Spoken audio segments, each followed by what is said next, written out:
Hello, everybody, and welcome back to another day, another episode of 30 NSG. On today's show, we're going to be talking about Microsoft. Nadella talks about bringing games to Xbox and consoles, and also AI. We're going to talk about Stalker 2 being delayed once again, and we're going to watch a video from Legacy Gaming talking about Is it Palworld or Palworld? I think it's Palworld, the Pokemon type of game with guns, as people like to describe it. That's what we're going to be talking about on today's show. And if we have time at the end, we'll also dive into, I want to watch a video from CES. The CES 2024 was last week, and I want to see the type of tech and stuff they have, because I like technology, and I want to go see what that is. What's going on, chat? Good morning, good morning. What's going on, Z? What's going on, Dave Rose, Travis? Who else is here? Crowded. Eric, Jesse Mack, what's going on? Let's see what you guys are saying. Travis says, Palworld has zero chance of killing Pokemon. It's good, yes, but not remotely close to competing with the Juggernaut like Pokemon. Nope, highly dislike that game. I'm not a survival type of game, Dave Rose says. Also says, plus I got so much to play. I'm not going to be buying or jumping into anything for a bit for just a price. Prince of Persia and Suicide Squad is right around the corner. Let's see what else you guys are saying. Good morning, good morning. What's going on, Chris? All right. I don't know why that's not popping up anymore. You have 70 platinum currently? Is that the games that you have on your backlog? Is that what you're talking about?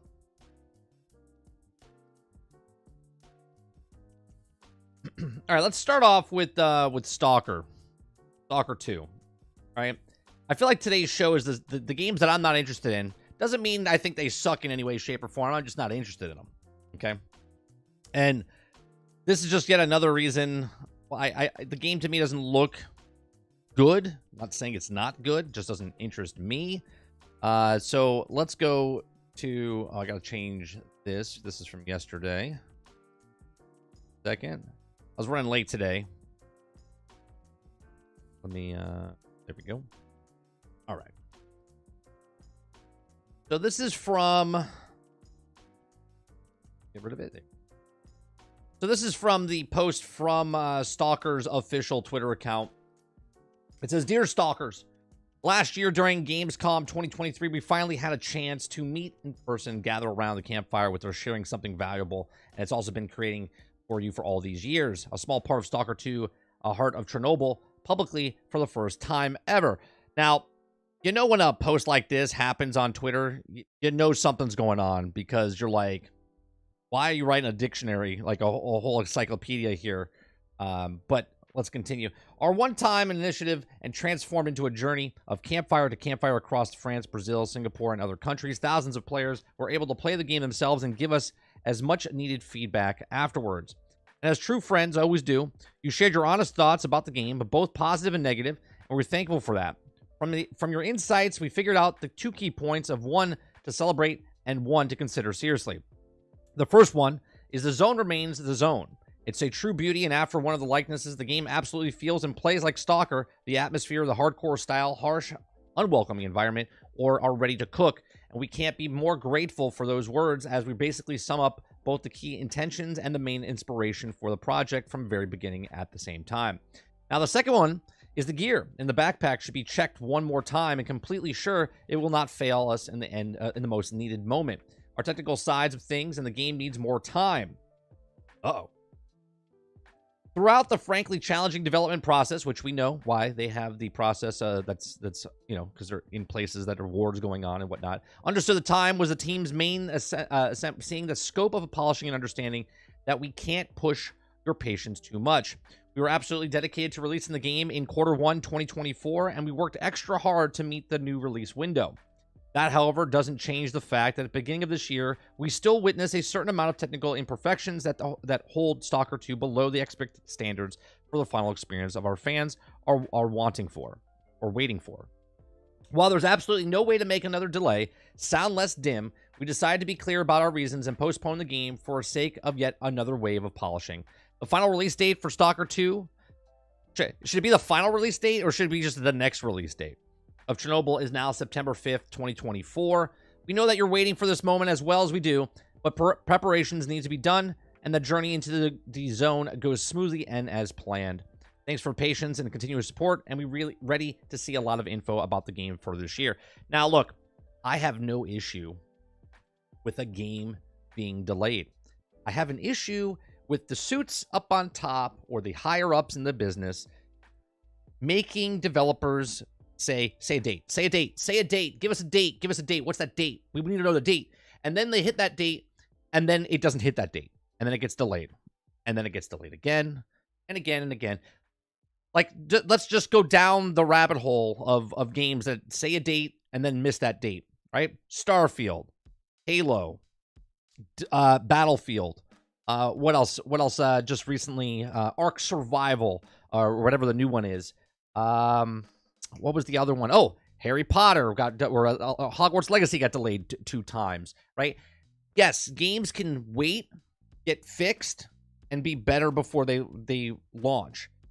But the industry needs to stop putting dates on games they don't know when they're actually releasing. Okay? I want to scream this from the rooftops here.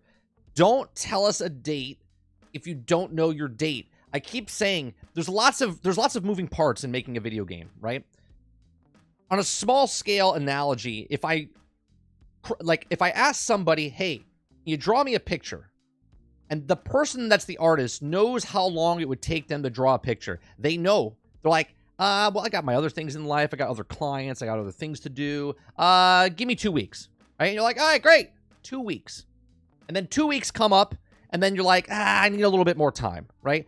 That's no excuse. You told me 2 weeks. You should give me 2 weeks. Now, if you don't say anything, you're saying, I have a lot of stuff going on. Give me some time. Give me a month. All right, cool. A month. They know how long it takes them to do the job. They know how long it takes them to make a game. They know there's a process here that takes to make video games. And yet, company after company after company says hard date. This is the release date. This is it. This is the date that's coming out. And this just looks bad on companies because it puts more doubt into people that the game's going to come out and it's going to be finished. My main slogan on this channel is make a game, sell a game. Don't give us the excuses of why the game doesn't work or it'll be fixed over 3 years or 5 years. Make a game, sell a game. Do not put a release date out of that you want this game to come out, right? They should change the release date. They should go, our projected date of release that we hope is going to happen is going to be this date. Okay, because if it's like Skull and Bones has been delayed 7 times in over 10 years, or other games that get delayed and then they come out and they're still broke, buggy, unfinished, still need more time to bake, there is no difference between an alpha, a beta, an early access, a preview program, or a game that's actually gold. I hope that Stalker 2, they get to finish their game that they want to make a game, sell a game, put it out there for people to enjoy. But every time you put a delay, it's just one more peg in the board to go, I don't know about this game. But these are just my thoughts. Let me know yours in the comment section down below. If you like what we do here, please make sure you check out some of our other videos. And I'll see you guys on the next one. Thanks for watching. Like, what do you think, chat? I mean, look, I get it. I get it. We all get excited. We all get excited for video games. We want games to be good, right? But we also, I don't want to hear that your game's coming out and then it doesn't come out on that day. And then you make another date and it doesn't come out on that date, right? There's a lot more examples of games that give us a release date, come out and are not successful, broke, buggy, unfinished, and they fix it over years than it is when the games get delayed and they come out and they're fine, right? The fact that they keep doing this, and I'm not saying them. I'm not saying the Stalker developers. I'm saying the industry as a whole keep doing the exact same thing. It's literally insanity. Insanity. What's going on, Mo? That's a good delay because never rush the game. Take your time. Make a great game. Get a good results. But that's the problem, Jesse. Games still get the delay, and it still comes out, and it's still incomplete.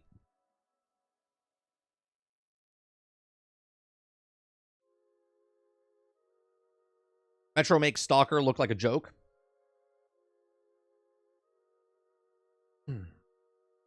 can't wait to try it on Game Pass.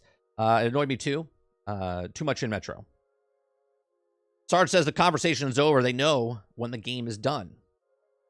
You would think they, after the delay, the first time, they wouldn't say anything until they're 100% confident in the final delay. And that's what I'm saying, Krebsy. That's what I'm saying. Like, why keep making the same mistake? They're like, well, we have a date. You missed that date. Well, here's our new date. I always hope a game comes out when they want it to come out. Okay, and it's actually good. But majority of the time, it's not.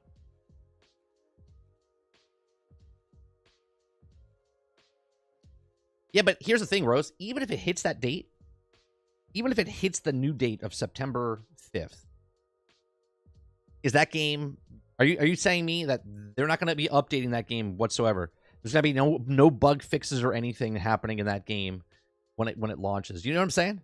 Even when they launch it, they're still going to be fixing that game 6 months, 8 months after the game comes out.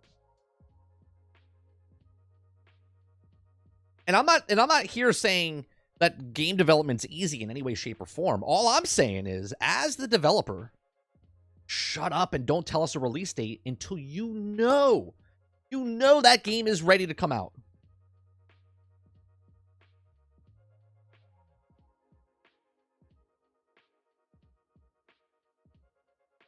Also, don't know how they're listening to the fans if the game isn't out or in early access. Well, they said in the beginning of the thing, they said that because they were at Gamescom and they had thousands of people play it across the thing, and they talked to their fans and stuff like that. That's what those events are really for, like Gamescom, E3, stuff like that. They get the public to come in and play test, give them some feedback and whatnot for the masses, and then they get some feedback. So that's how they got the feedback they got, Krebsy.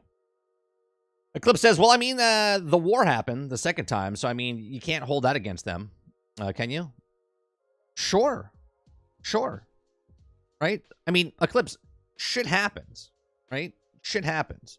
All I'm saying is that, obviously, we know the war's going on. They know the war's going on. They're having problems over there. So then why make another date? Why make another date like everything's fine? You see what I'm saying? If everything is fine, then you should have made your date. But now you made another date. And you shouldn't. My example is not to not say this developer, because they're in war area, that's the reason this game's getting delayed. That's not my problem. My problem is this company, that company, the other company giving release dates and then never hitting these release dates. Just stop with the release dates. Just let us know and give us an actual time frame, okay? Be like, coming out, because we know it's done. We know we made a game. We know we're selling a game now. The game is done, and here's the actual release date. They keep coming out with these apology fucking letters on Twitter to say, we know it's not a good thing, but we need to delay it again because some of the bugs and stuff are happening. As a customer, I don't care. You go to a restaurant, you order a steak, they bring the steak out, there's your food, right? They don't come out 5 minutes before and go, well, I know you ordered the steak and everyone else at your table's already eaten, but it's out in 10 minutes. At that time, you're like, never mind. Never mind. That's the worst. When a waiter comes out, your food will be out in 5 minutes. And then it doesn't come out in 5 minutes. If you didn't say anything, see, because now you give me an expectation. The expectation is it's coming out in 5 minutes. And now my body's like, all right, I get to eat in 5 minutes, right? When you give me a release date in video games and you're like, hey, it's coming out this day. And you're like, all right, cool. Coming out this day. And then it comes 2 weeks before and they're like, yeah, not coming out. Why'd you tell me it was coming out? Because they're talking to children. They don't think it matters to continuously lie to you. And they'll buy the game anyway, right? I mean, you need that game, right? Right, and again, I want to make it specifically clear. I'm not talking about the Stalker developers in particularly. I'm talking about the industry as a whole, and they're all making the same mistake by putting release dates on games and then delaying them multiple times. I agree with you, 30. But what are the negative consequences of announcing a release date too early or pushing back the release date? People will still play it on Game Pass. Now, that's another equation, right, Makoki, right? Because it's on Game Pass, right? It doesn't really matter for those people, right? Because you're like, well, I wasn't going to buy it anyway.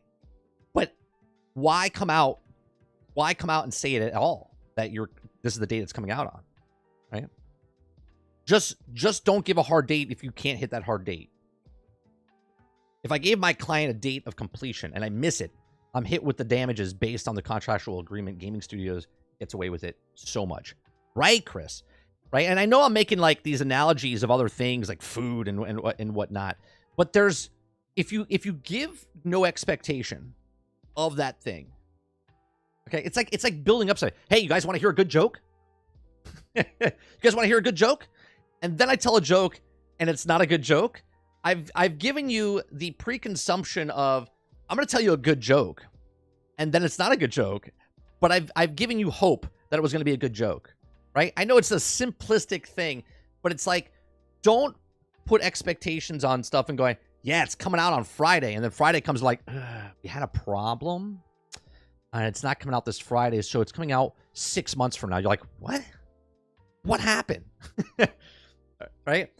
Like, when was the Stalker's actual release date supposed to happen? It was like real soon, wasn't it? Like real soon.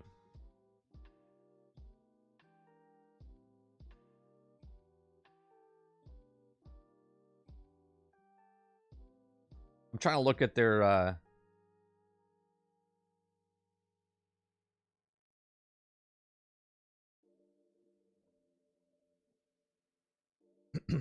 it says September 5th now, but what was it before? Because they've all changed it now. What was the original date it was supposed to come out on?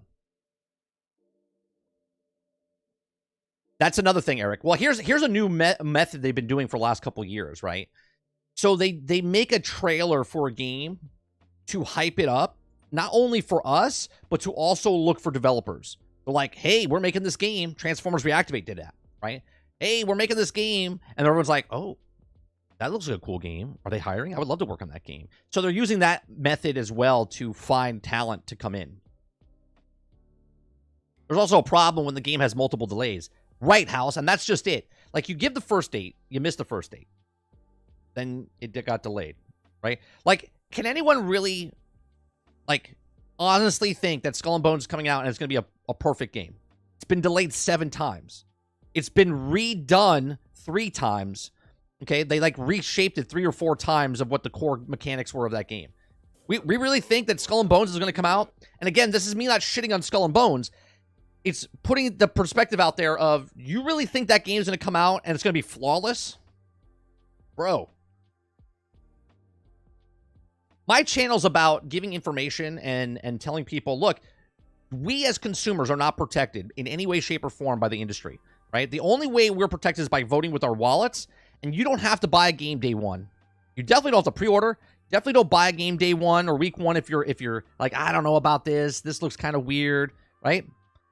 I mean, look at what's happening right now with the day before and then Quinfall, the MMO that's coming out. More and more, it's happening. And again, I'm not referencing Stalker developers as being like these people. What I'm saying is the industry itself, more and more it comes out that these games are trying to come out, trying to get out in early access, beta, get your money up front, pre-order, free play, bonus packs, whatever, to get your money, and then they'll fix the game 6, 8, 12, 18 months after, even though they delayed it 15 times. What's going on, L? Applebee's screwed my order up on Father's Day. My family ate, and then 30 minutes later, my steak would be ready. I left. Did that really happen to you, Ron? Because that's happened to me before, right? It's happened to me before. I went to a Longhorn Steakhouse, ordered my food. It came out. They gave me the wrong steak first off. Then it came out the second time, and it was undercooked, okay? Oh, no, I'm sorry. It was overcooked. So then they had to give me a third steak, okay? And it came out, and by that time, everyone was done at my table. And I went, just put it in a to-go box. I was like, thanks for nothing, right? Thanks for nothing. Of course, I didn't pay for any of that, right? They literally didn't charge me. And they cooked 3 steaks. So I got a overcooked steak, okay? I got another steak that was undercooked, and then I finally got the wrong steak. I got the overcooked steak, and then I got finally my steak. I made out that day. My dog made out that day too. Yeah, I'm going to need you to come in on Saturday. Wait, I don't have a mug. Like, yeah. I'm going to need you to have to delay that game. Good luck to you.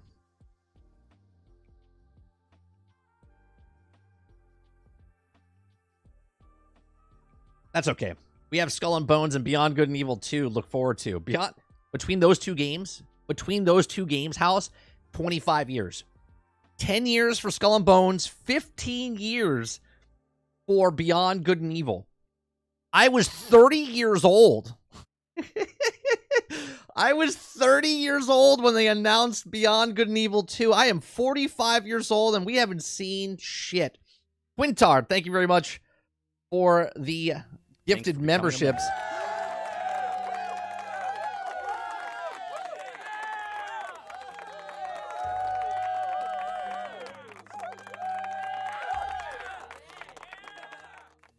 Thanks for becoming a member. My rule of thumb is undercommit, overperform. Bake in time, take 2 weeks, say 3, and which is 2.5, and then do a great job. Everyone is happy at that point. Yes, right? Thanks for becoming a member. You underpromise and overdeliver. It makes you look so much better. So much better, right? You hedge your bets, right? You say, you know what? It's going to take me 3 weeks to do. And then you turn it in at 2 weeks, 2.5 weeks. And they're like, damn, this guy had great turnaround time and the artwork is amazing, right? Make art, sell art. Take a job, do the job. Make a game, sell a game. None of the excuses. Everyone has excuses. Everybody has excuses, right? Everybody has excuses. Business and customers don't care about those things. As a person to person, if I'm sick, you're like, I feel bad that 30's sick. But as a customer, if I'm charging you something and I don't show up, you're like, what happened to 30? You're like, I don't care if he's sick, right? Like, you paid for something, you want something. That's life. Right? Now, obviously, we didn't pay for these games. Unless you did. Unless you pre-ordered something and then it got delayed and then whatever. That's happened in the past as well. Okay? But that happens actually every day in the gaming. Because everyone pre-orders a game and gets delayed and the game comes out on the day they tell it to you. But it gets fixed over the next 18 months. Right? You paid up front the full price and then you got to wait 18 months. Or longer. It was 20 months for Battlefield 2042. People paid full price for that. They finally fixed the game 20 months after. Cyberpunk 2077 came out 3 years later. Beautiful game, right? I think it had a Q1 2024 launch window. So it didn't have an actual date. And now they doubled down. They're like, well, we said just the first quarter, but now we're putting it September 5th. That's it. I mean, I would have said it's coming out Q4 now. If you're gonna put a time frame on it, don't put it at a physical date. Monolith were still looking for people to announcing the Wonder Woman game.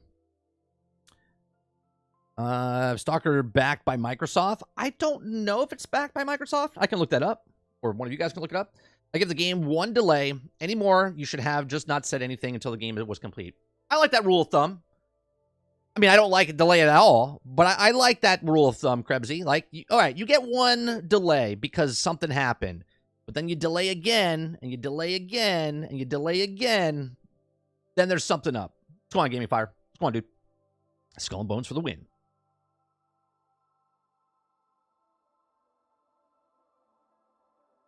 I hope Beyond Good and Evil 2 actually comes out. I mean, sure. For what, PlayStation 6? Because it was literally supposed to come out, I think, for the 360 back in the day. And PlayStation 4, if I'm not mistaken. No. Was it 360? No, it was Xbox One. It was Xbox One and PlayStation 4 is when it was supposed to come out. Or was it 360 and PlayStation 3? I forget. Let me look that up.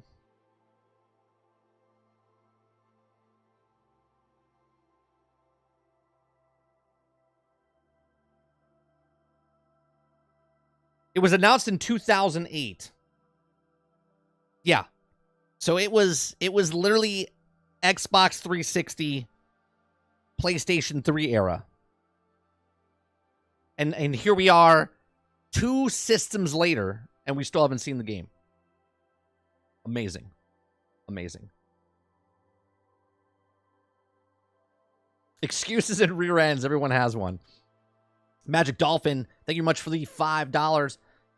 I'm going to need you to stream on Sunday, Office Space Guy. I'm going to need you to stream on Sunday, Office Space Guy. All right, I will. Sunday Night Drive? We'll do the Sunday Night Drive. I mean, with Stalker, something is up, though. Well, yeah, something's up. They're in a war-ridden country right now. Right? At least that's what they used. Originally. And we understand that. I have compassion. I'm not even interested in the game, to be honest with you. Right? I'm not even interested in the game. I'm talking as a whole, more as an industry. Just stop giving us release dates. Just make a game, sell a game. Right? Of course, I'm like, wait, you can't make a game while you're in the middle of a war ground? What's wrong with you? Like, I'm not that type of person. I need you to help me pay for Starlink so I can watch you while flying. I mean, okay. Ron says Psychonauts 2 came out so good, and there's hope for Beyond Good and Evil 2. Is that the same company? Psychonauts 2 is Double Fine, and Beyond Good and Evil... I don't think Beyond Good and Evil is being made by... Are they? Is it made by Double Fine? I think that's being made by Square Enix, isn't it? Or is it Ubisoft? Ubisoft.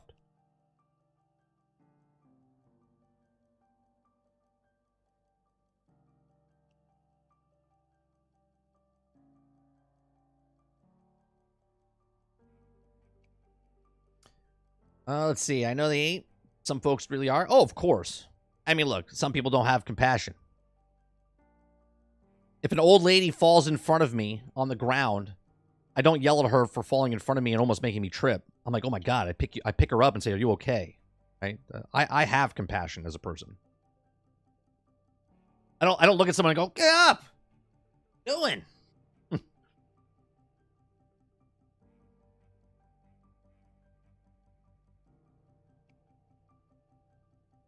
It always annoyed me, Hal says, it always annoyed me when you announce those BioShock games 2 years before release. They did it again with Judas. Yeah. Build up hype.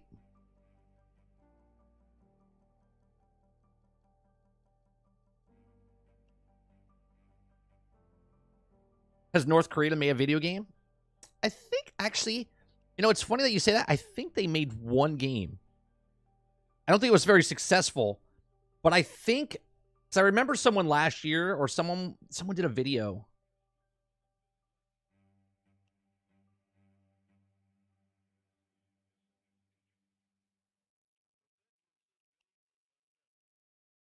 Someone searched it. Tank Game, Swift Girl, and Rubber Slingshot Shooting are names of some of the popular digital games in North Korea. I remember someone doing some sort of thing. Many North Koreans, just like people in other parts of the world, play games to kill their boredom while traveling in the buses and subways and spend sleepless nights playing games. Yeah, there's 3 games. I don't think they're very good, but there are games.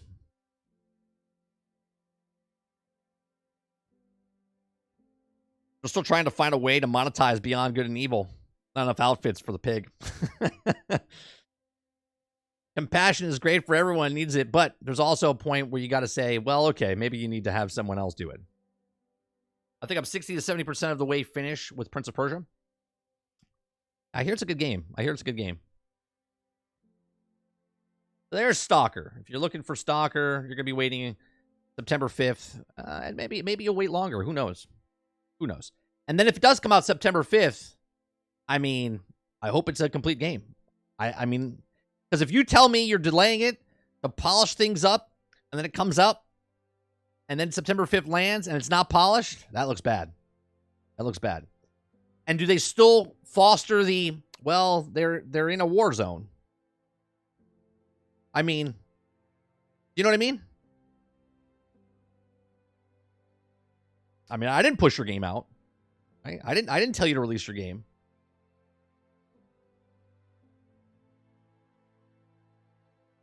I love how everyone says it doesn't like live service. They'll hate Suicide Squad. It's just stupid. I don't know if I said that. Did I say this yesterday? I said this yesterday on stream, right?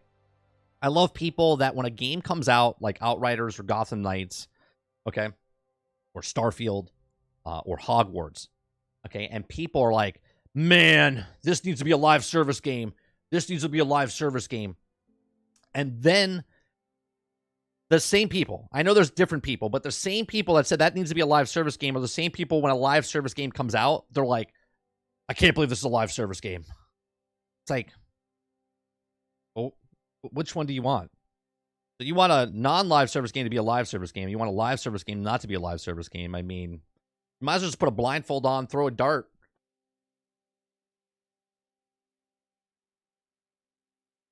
You know what else could be launching in September? Starfield's expansion. I think they're going to do that. You think it's going to take that long? 1 year after? I think they're going to do that in the first half. I think they're going to do the DLC in the first half. By June, I think they'll release the DLC.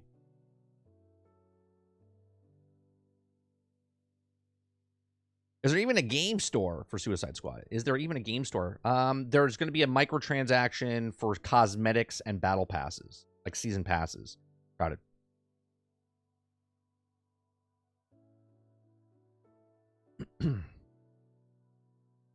I call those people clowns. They always go with the masses, either clowns or sheepies. Yeah, I have no interest in Stalker. And I'm not saying Stalker's a bad game in any way, shape, or form. I also have no interest in, I don't even know how to say it. Is it Palworld? Palworld?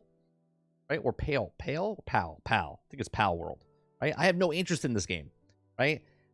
I like the fundamentals of what they're saying it's in the game, and we're going to watch a video in a little bit. I don't know if I want to watch the video first or we talk about Microsoft first. Let's talk about Microsoft. Right? But I'm not interested in that game.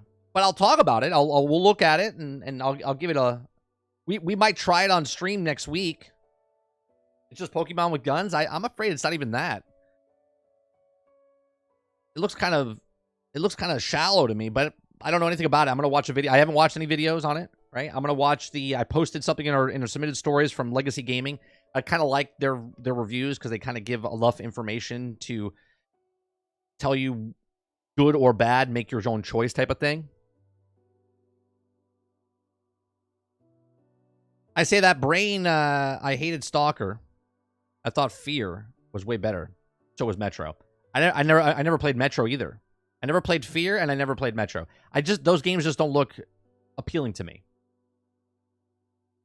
It's a 4-player co-op and 32-player per server, I think. So it's like Fallout 76. Hellblade 2 is rumored to be in May. Not interested in that game either. I didn't play the first one.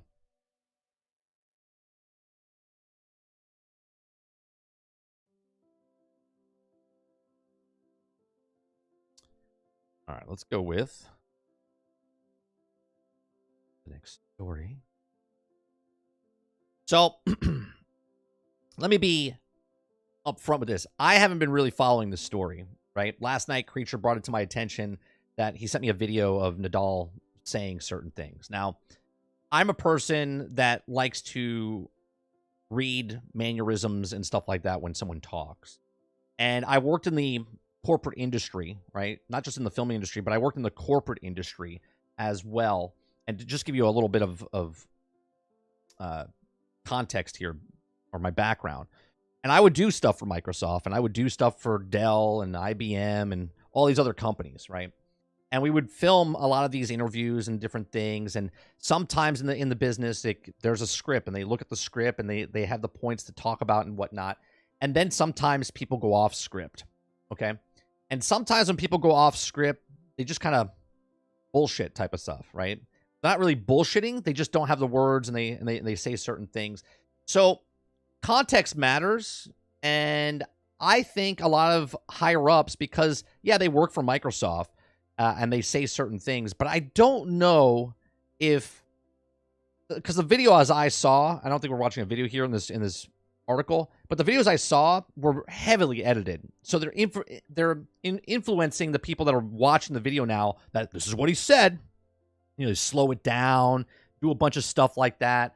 So to me, when he said what he said in the video, he said all consoles, right? And when he said all consoles, he didn't go like, oh, I like messed up. He didn't do anything. Also, when he was asked the question, okay, he looks down at the floor, right? Because he's getting his thoughts together because it's not script.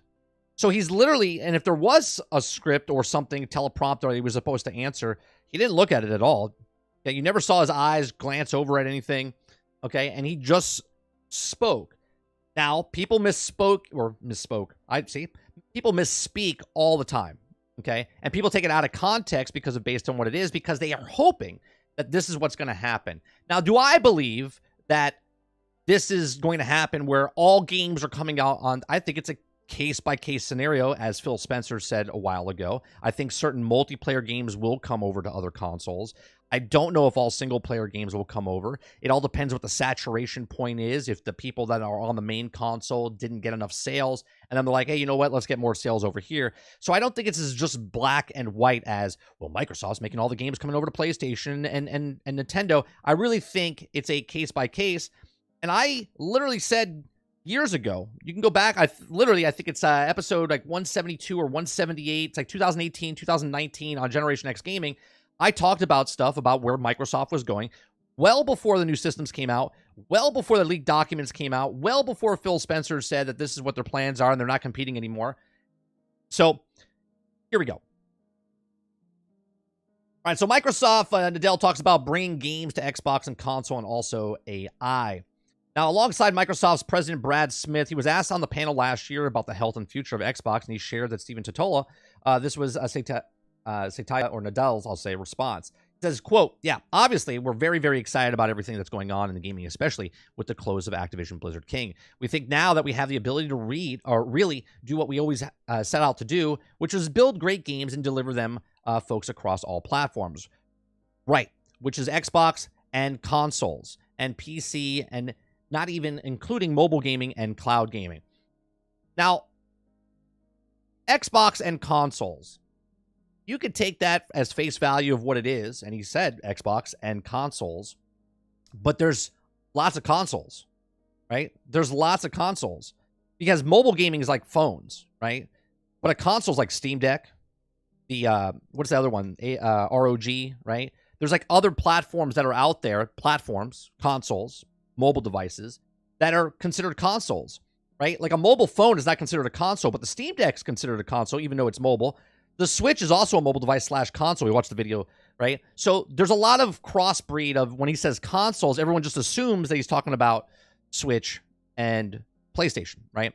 So take what you want, right? I'm not going to tell you he's saying it one way or the other. I'm just trying to show you that he could mean this, but you could take it however you feel, and we'll find out if he's saying the truth or not.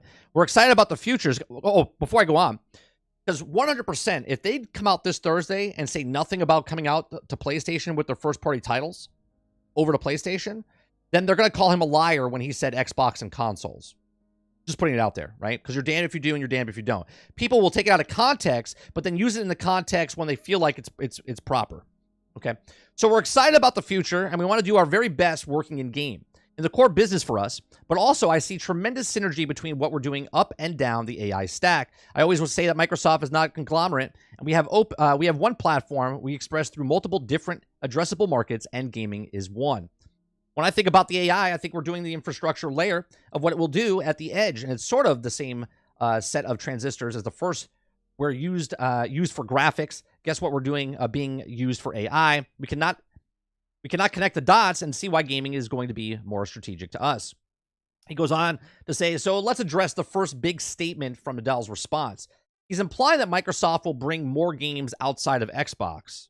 Yeah, NVIDIA, Steam Deck, PC, mobile phones, right? Could be PlayStation, could be Nintendo, but we don't know that, right? He says, we believe the answer is yes. As Tom Warren has pointed out, Tim Stewart's comments from another recent interview make it clear that Microsoft plans to include select Xbox games going cross-platform, which is fine. Like a Sea of Thieves, we talked about the change. We don't know if Sea of Thieves is coming, but the change that Sea of Thieves made yesterday by announcing Season 11 and the changes they made in the game, it does seem like that's a new player-friendly type of feature. And why would they do that with the game's like 5 years old? And I'm pretty sure there's not a lot of new players coming into Sea of Thieves. Now, new gamers come out all the time and maybe finding Sea of Thieves for the first time, but it does seem weird that they did what they did, kind of changes the identity of what Sea of Thieves is. Now, some gamers love the misconstrued statements like this, but it's simply a reflection of the post-Microsoft/Activision reality. Microsoft is already a major publisher on both PlayStation and Nintendo Switch. That's correct, right? And they made comments about exclusive games that would be similar misconstrued as Xbox making Activision Blizzard games exclusive to their platform. If there's anything gamers should be concerned about, is Nadella's messaging about the AI. Nadella is pretty clear about Microsoft's interest in gaming being related to the AI ambitious, and also doesn't seem to have about using the AI in games either. Well, a lot of people don't, right? I mean, they're all going to be using AI because they want to save costs and money. Imagine a future where Microsoft uses the fully integrated game studio to do work in AI. If their predictions about where AI is going as the future are spot on, then they may be using Microsoft Gaming to raise the non-gaming business in that future. That's a future we could all be looking at and not that far away from now. So there you go. I think a lot of people are just taking it out of, or want to, because when you believe in something, you believe it more. When someone's like, see, right? Until it comes out as official word.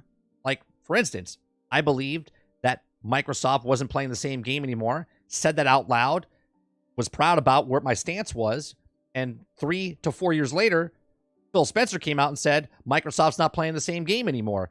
Okay? And then now it's official. So now what I said as a prediction, or my thoughts and my opinions, now are confirmed by the actual head of the studio saying the exact same thing I said before they even said it.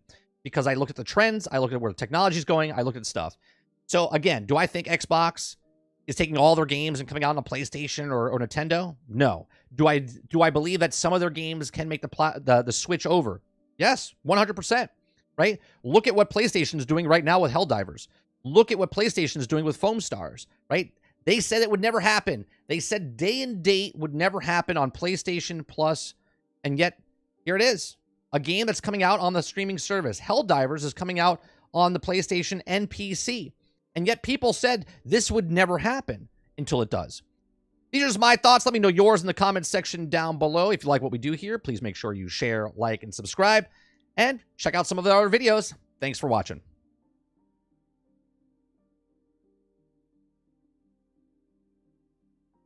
All right. Let's see what you guys are saying, chat.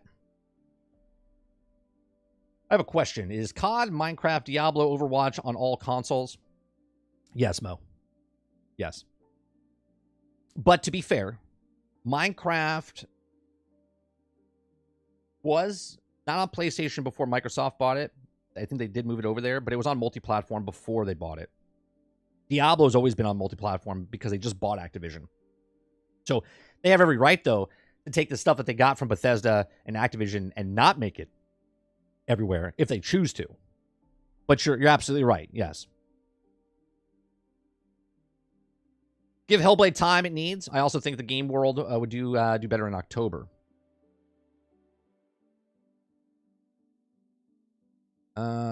ESO is the only good one you mentioned. Let's see. Hi-Fi Rush comes to PlayStation 5. I guarantee you to see the Starfield in 1 year comes to PlayStation 5. It all depends on what their business, in my opinion, L. It all depends on what they think Starfield. Now, if it's true that 13 million people played it, that's very successful, right? Regardless of our metrics, if we think it's successful or not for the public, a percentage of people bought that game, played that game, and then other people were on Xbox. And Xbox has said, Phil Spencer has said that, the console is a loss, right? But they're willing to do that to bring people into Game Pass. So if those people buy, and when Starfield came out and people buy Game Pass, Starfield, when it came out, was the highest they've ever seen Game Pass go up. Then that is a driving factor for them to keep it on there, okay?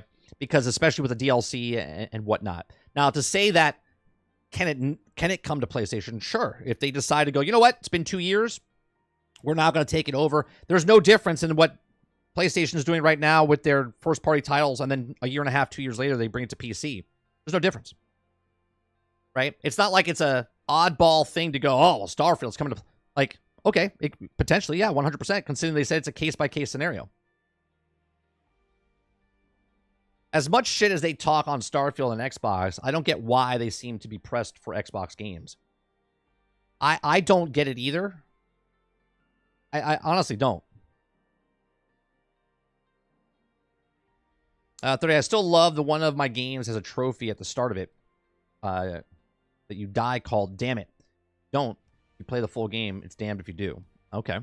What game is that? Sooner the Xbox has decided to go full Ubisoft.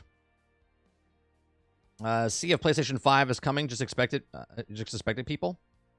I mean, I think based on what the announcement says, again, I have no evidence that it's coming besides what we watched yesterday. I went, I can see it coming to PlayStation if it does. According to articles Lono used as a reference material, Hellblade didn't get into full production until mid-2021. Could be 2020. Don't know exact year. Yeah, but even with the full production, I would assume they're using the same assets. Right, Krebsy? So they probably don't need as much stuff because, again, I didn't play Hellblade 1, but I'm assuming the world that it's in, the land that it's in, the things that it's in, they wouldn't have to recreate everything again. They're probably using the same assets they already built. Hence why it's always cheaper or more proficient to make a sequel to a game.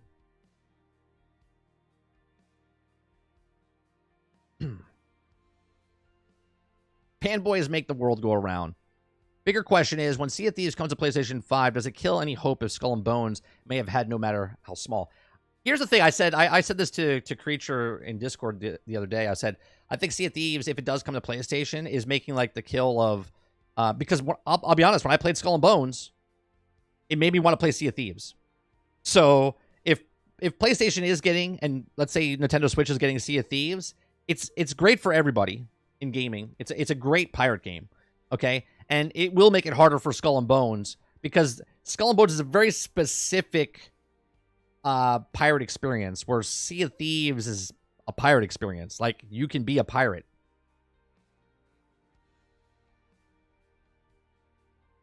Release it on PlayStation right before expansion. Get expansion sales. Release after expansion is a complete edition. All DLC raises whatever you boost sales. Sure, if they choose to, right? Because they can also boost sales by the people that played Starfield. They make some improvements with the game, and then just on Xbox and PC. And then they say, oh, here comes the DLC. And people are like, oh, well, people already invested in that DLC. And then they can be the advertisers to be like, well, the game's much better now. I mean, look at CD Projekt Red with Cyberpunk. You talked yesterday about flipping houses in Minecraft. I've been playing Lego Fortnite and enjoying it. However, there's no economy in the game. Does Minecraft have more to offer? You could play. They've changed Minecraft a lot. So in the very beginning when I played Minecraft, there was no like economy. In Minecraft now, the villagers have where you could trade with each of the villagers, and each of the villagers have like, you could take like a stack of leather and give it to them, and they'll give you emeralds, and then emeralds used to get other things. So there is an economy inside the game, but I don't play it enough of that aspect to even worry about it, right? But there is something there.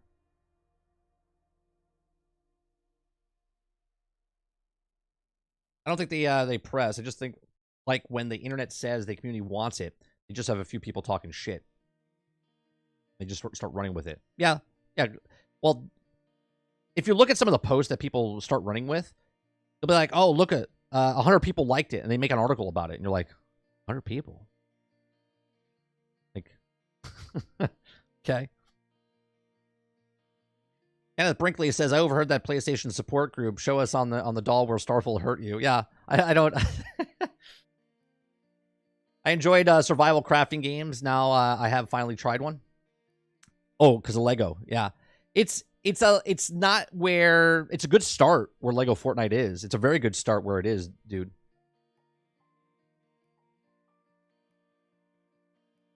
Eclipse says, because they have no games to play and their internet bitches about Xbox, apparently. Give me 1 second.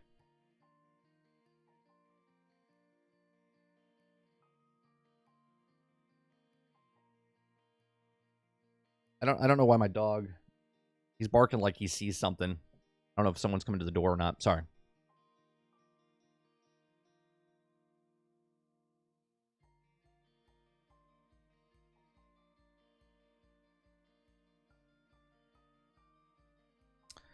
Let's see. It's been in development for 6 years. Skull and Bones has killed itself. It doesn't matter the system or how many systems it comes out on. Yeah, being delayed 7 times. The other story we talked about delaying stuff. Skull and Bones better come out. It better be in like mint condition with no problems being fixed over the next 6 to 12 to 18 months. Otherwise, it is done. And when I say done, I don't mean like nobody's playing. I just mean like the masses that they want people to play, they're not going to play it. Besides the people they pay for sponsorships and whatnot on Twitch or YouTube. Sarge says they're just trying to recoup the money as much money as they can. It's an obligation game, not an actual game they care about. Right, they owe money to Singapore. What's going on, Jax? If you ever played Hellblade 1, it was a puzzle combat. It's okay, cutscenes alone will make you play it to the end. Yeah, I just had never interest. I know it's a puzzle. I know what it is, Jax. I just never played it. I had no interest in it. Maybe after 2 comes out and people give it good reviews or whatever, maybe I'll go back and play it. Not my type. I like puzzle games, but I just wasn't interested in that game.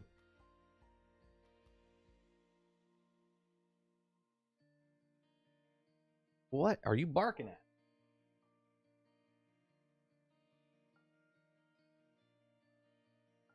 All right, give me 1 second. Someone's at the door.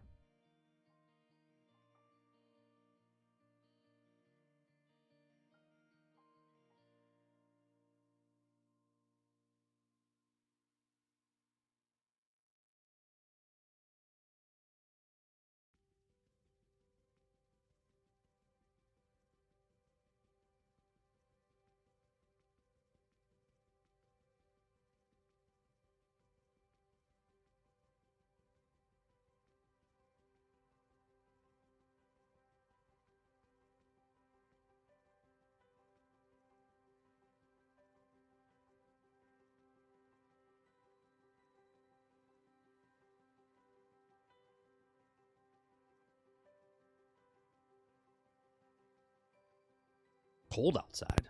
Like 44 degrees. God.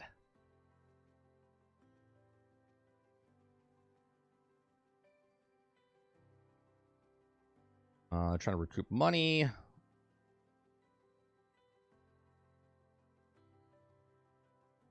It says, in the case of overhead at Xbox, show us where the doll Spider-Man 2 hurt you. I don't think anyone is hurt by Spider-Man 2.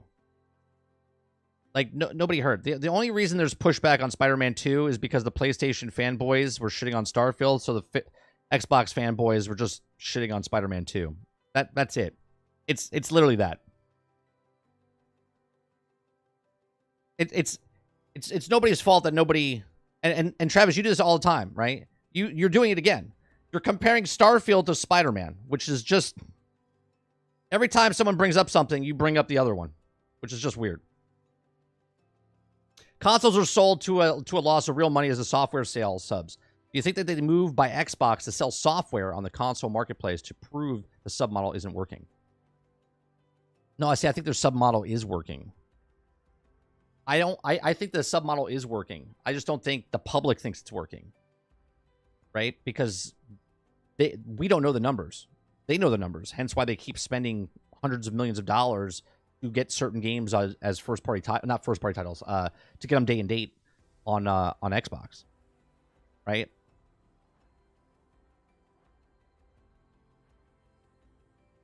I don't get the hype behind Hellblade. The game is so overrated. They act like the story is revolutionary because it deals with mental health issues. I think more people were talking about when the first game came out. They were talking about the technology of the sound design than they were anything, right? Because they literally designed a new sound audio program, like audio system for that. I thought they said that the leak of Wolverine isn't coming out until next year. Yeah, Wolverine's not coming out until 2025, 2026, I think, during the leak.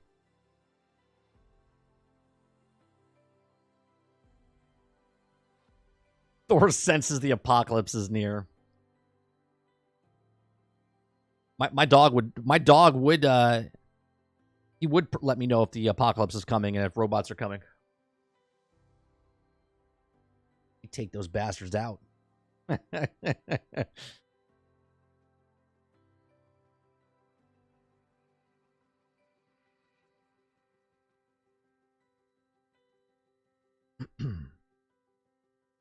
The only thing I complain about Spider-Man 2 is Mary Jane looks like a troll.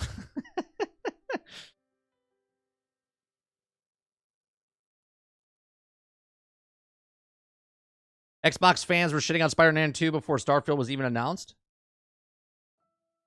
But your statement is Xbox. When you say Xbox fans, you're talking about the small minority. The same with the Sony ponies. Okay, it's a small minority that they don't have the hair on their nutsack and they have to make fun of other people, right? I mean, that's what it is.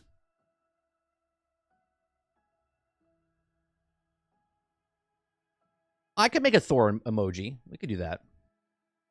I got a stupid picture of his face. You never see him on camera, though. Jesse Max says, 30 yesterday as PlayStation Plus Premium with Star Wars Episode 1 Phantom Menace PlayStation 1 game on for PlayStation 4, PlayStation 5. So good. My childhood memories out of the game. 2026? Dante says, what? I think it was 2026. Yeah, I think it was late 2025, 2026. I have your Windows sub, probably Office Suite sub. Your work sub, your Office 365 and Windows. They're fine on startups up for Game Pass. Right. Right.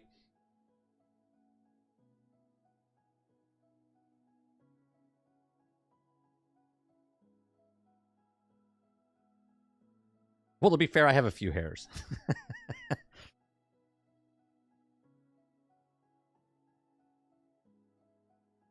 What about they shave their balls? I mean, that's your own preference. I mean, Water, if they shave them, that means they had them. I'm talking about the people that don't have it. That's what I'm talking about.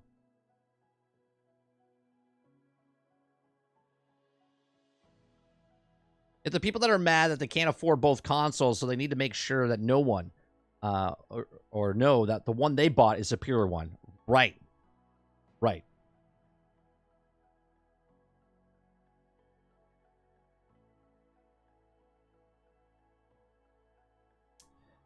Mary Jane is not as bad. Anyone who says it was so ugly has never seen a real woman.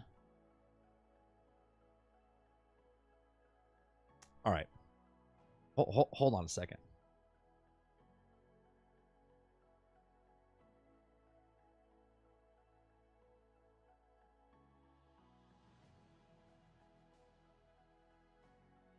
Hold on a second.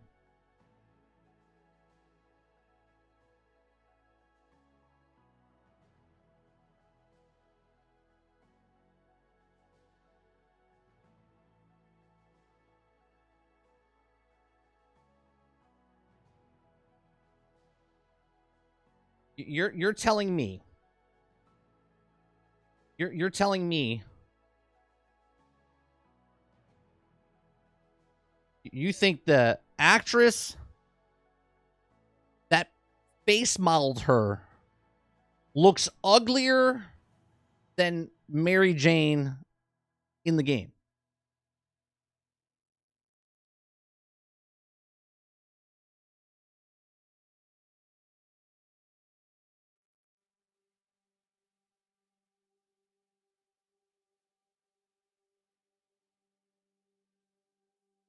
No, what you said was, if you think she's ugly, you don't know what a real woman looks like. And this woman looks nothing like this woman. This is a real woman, an actual woman in real life that they scanned her face in. And this is the garbage they made off of this face. Right? That's what I'm saying.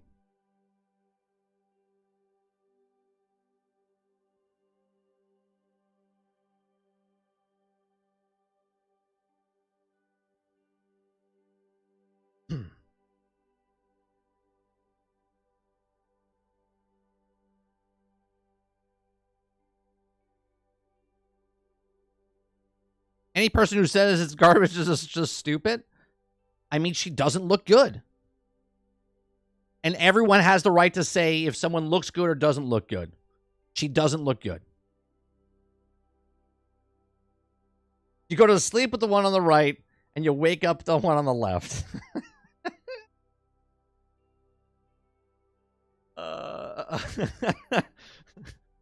Oh, man.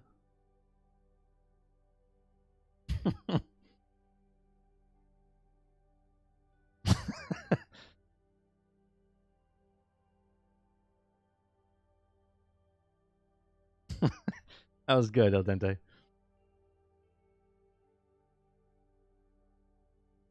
Yeah, it's beer goggles. It's like 3 beers in. 3 beers in.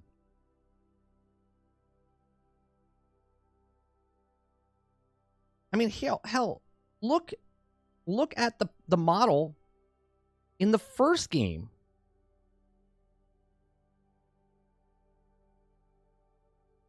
This one looks better than this one. This one looks like Girl Next Door look. This one looks like Hollywood got a hold of her and made her get liposuction out of her cheeks.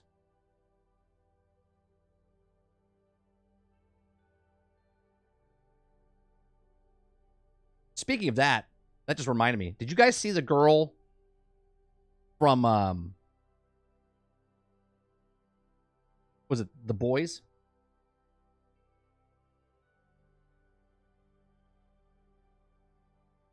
Have you seen what she has done to herself? This is what I'm talking about. The example I just showed you from the first Spider-Man game to the second Spider-Man game. This is it in real life.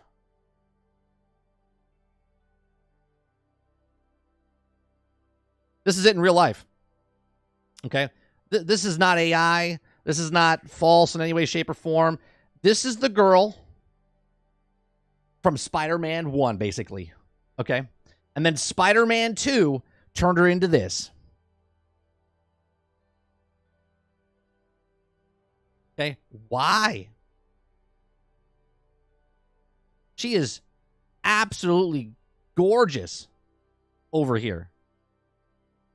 And then Hollywood got a hold of her and said, well, you could take a little bit out of your cheeks. Shame. See it all the time. See it all the time happen in Hollywood.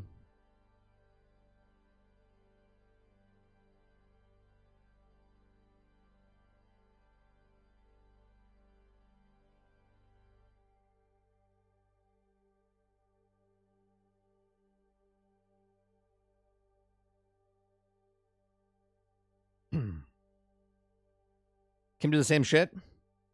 Kim who? Talking about Kim Kardashian? Is that who you're talking about, Water?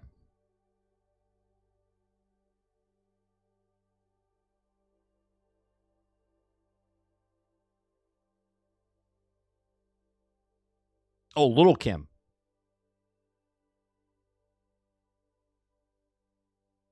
I don't even know. Let me see. Little Kim.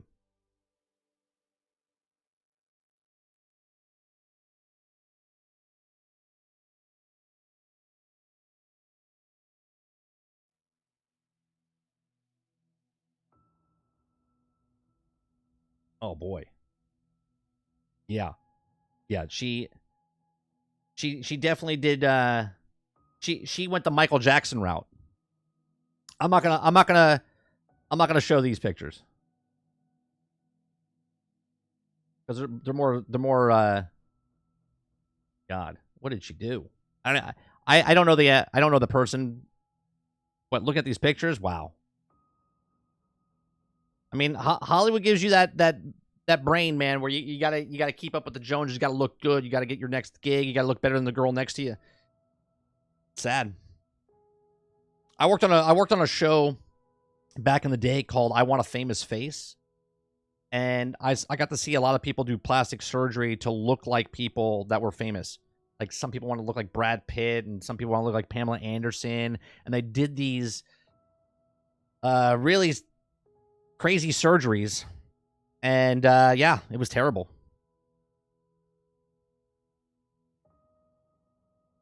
Like I literally saw the under person's, like I've seen a face literally taken off, like face off. And like working on the bone structure, they shaving it down and stuff. Like, I don't know why people do it, but they do it.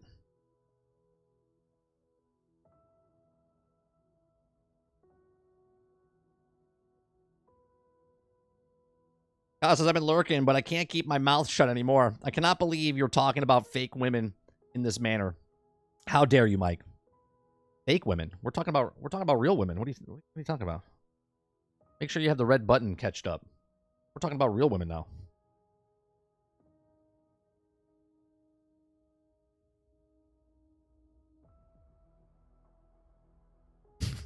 Dude says, Kylo, go away. Let us have our fun.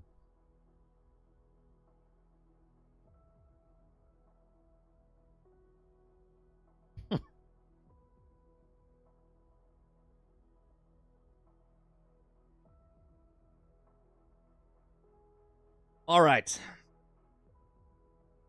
Let's go to the next thing, which is Palworld.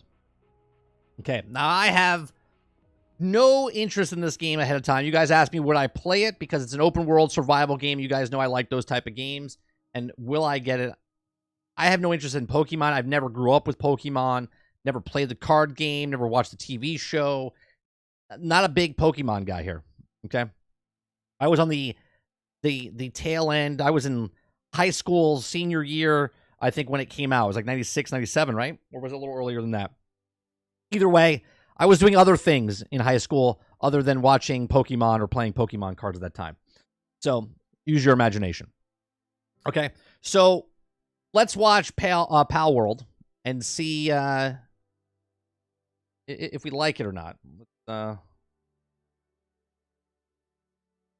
music off. Slew of upcoming games with a lot of hype, including Palworld. At first glance, the game looks like a modern Pokemon with a twist, but after going hands-on for well over a dozen hours, it's clear this early access game just doesn't live up to the hype. My name is Kodiak, this is Legacy Gaming, and for the next few minutes, we'll be diving into Pocket Pair's new game, Palworld. Palworld has a lot of potential. I want to make that clear right off the bat. A modern-day Pokemon with popular survival and base building elements is appealing to a lot of people, and again, I point to the Steam DB charts as proof. But here's the rub. The game needs to be well developed, with a compelling gameplay experience if it hopes to compete against a juggernaut like Pokemon or even Ark. And yes, that is a I was playing Pokemon, if you know what I mean.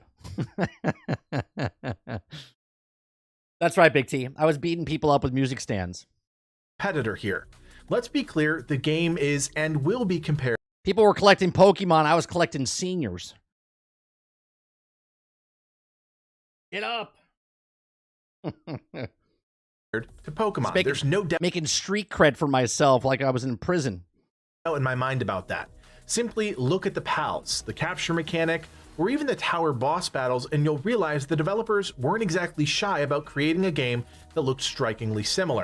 Can I say something? And you'll realize that this girl's way too attractive to be in a game like this. The developers weren't exactly shy about creating a game that looked strikingly similar. However, the issue, as far as we can tell based on our dozen-plus hours of experience with the game, has less to do about the parody and more to do about the new systems the team is trying to implement, and quite frankly, the boring and often frustrated way players have to interact with them. Let's start with something central to survival games in general and the overall Palworld experience: exploration, or the lack thereof. There's no use beating around the bush here. Exploring the world. I like what they did there. No reading about beating around the bush, and then they show them beating a bush. Palworld is boring, plain and simple. The world is broken into a number of different biomes, but throughout the entire world, across every biome, there is simply not that much to see or do. Occasionally, you'll find a point of interest, but to say they're anything more than a simple building used to house a frankly pointless vendor or two, well, that's the truth. Even the things that do look remotely interesting are for show only and have no actual bearing. The way he's talking about this game, it feels like the game is in early access. Is it in early access, or is it a full-fledged game? I'm asking because I don't know. But the way he's talking about it, Mo says, glad it's early access. It is early access. It is. Okay. On the world. It's as if the team simply scooped up a couple of jumbo assets and slapped them randomly in the world to draw the player's attention for a few seconds, which really doesn't surprise me considering their other title, Craftopia, has a played Craftopia. We played Craftopia. Wasn't very good, but we played it. A lot of the same environmental assets. Look, we often talk about a lived-in world when discussing open-world RPGs, and I think we should apply that same lens here. We're players exploring a large open world, but that world feels lifeless outside of the pals themselves. There's almost no development of the place that we're exploring, and that's the central issue with the exploration experience. Where's all the I'm gonna do the same energy as Suicide Squad here. Where's all the people? How come there's not people just walking around the map? Maps look kind of bare. Just joking. The world is often a huge selling point in games like this, and even though it's early access, Pocket Pair, like any developer releasing a game into early access, only gets one shot at capturing the hearts and minds of players, and the world, in this case, certainly won't do them any favors. Outside of running across vast expanses of nothingness, hunting for new pals... It's always good when someone says vast expanses of nothingness. That really sells me on the game. It's not a city, Mike? You're right, Al. It's not a city. But it's a forest and in an area where animals are. Saying. I'm just keeping the same energy. It's also not a city under an alien invasion where they're being taken over and being taken by aliens and being abducted and murdered. But hey, let's keep the same energy. Will we? To add to your collection, there is seemingly nothing to entice the player outside of some of the most basic exploration mechanics, like finding treasure chests that award you with some coins, arrows, or spheres to capture more pals, as well as eggs that you find around the world. Now, you might think that finding eggs in a monster capture... Who put the treasure chests there? Did the animals put the treasure chests there? Game is exciting, and that's true for a time, but then you realize there are eggs for everything, and almost all of them are for pals that you already have in spades. The allure of finding anything rare and unique is completely non-existent in the experience, and not even the usual blast of dopamine from finding... Is this a early access game? Is it charged, or is it a free-to-play game? Something out in the world lasts for more than an hour tops. Truly, exploration is the biggest disappointment we experienced with the game. It's simply an uninspired and boring world, and while the developers could work through that during early access, it's a terrible first impression and is... What engine do they use for this? Going to require a substantial overhaul. Where Palworld deviates from its Pokemon inspiration is in the survival mechanics. Quite frankly, this is what we were most excited to check out, and there's definitely some potential here. But let me tell you guys, the execution of this entire surprise, surprise, Unreal Engine 5 system is a mess. Let's start at square one. Capturing pals is relatively straightforward. First, you need to damage them. In the beginning, that means punching them to reduce their health, and later on, using pals and a variety of weapons to deal damage. Oh, but just know your pals can easily kill the pal that you're trying to capture, and if you don't recall them at the right time, there is no stopping them from landing. Wasn't Craftopia their other game that was also in early access for like 4 or 5 years? So now, as a gamer, right? Now, if you like Craftopia, cool. If you don't mind that it was in early access for 4 or 5 years, cool. But if they haven't, I don't believe Craftopia is full release. Why would I think that this game is coming out ever in full release? Ending that killing blow. So that's an interesting dynamic.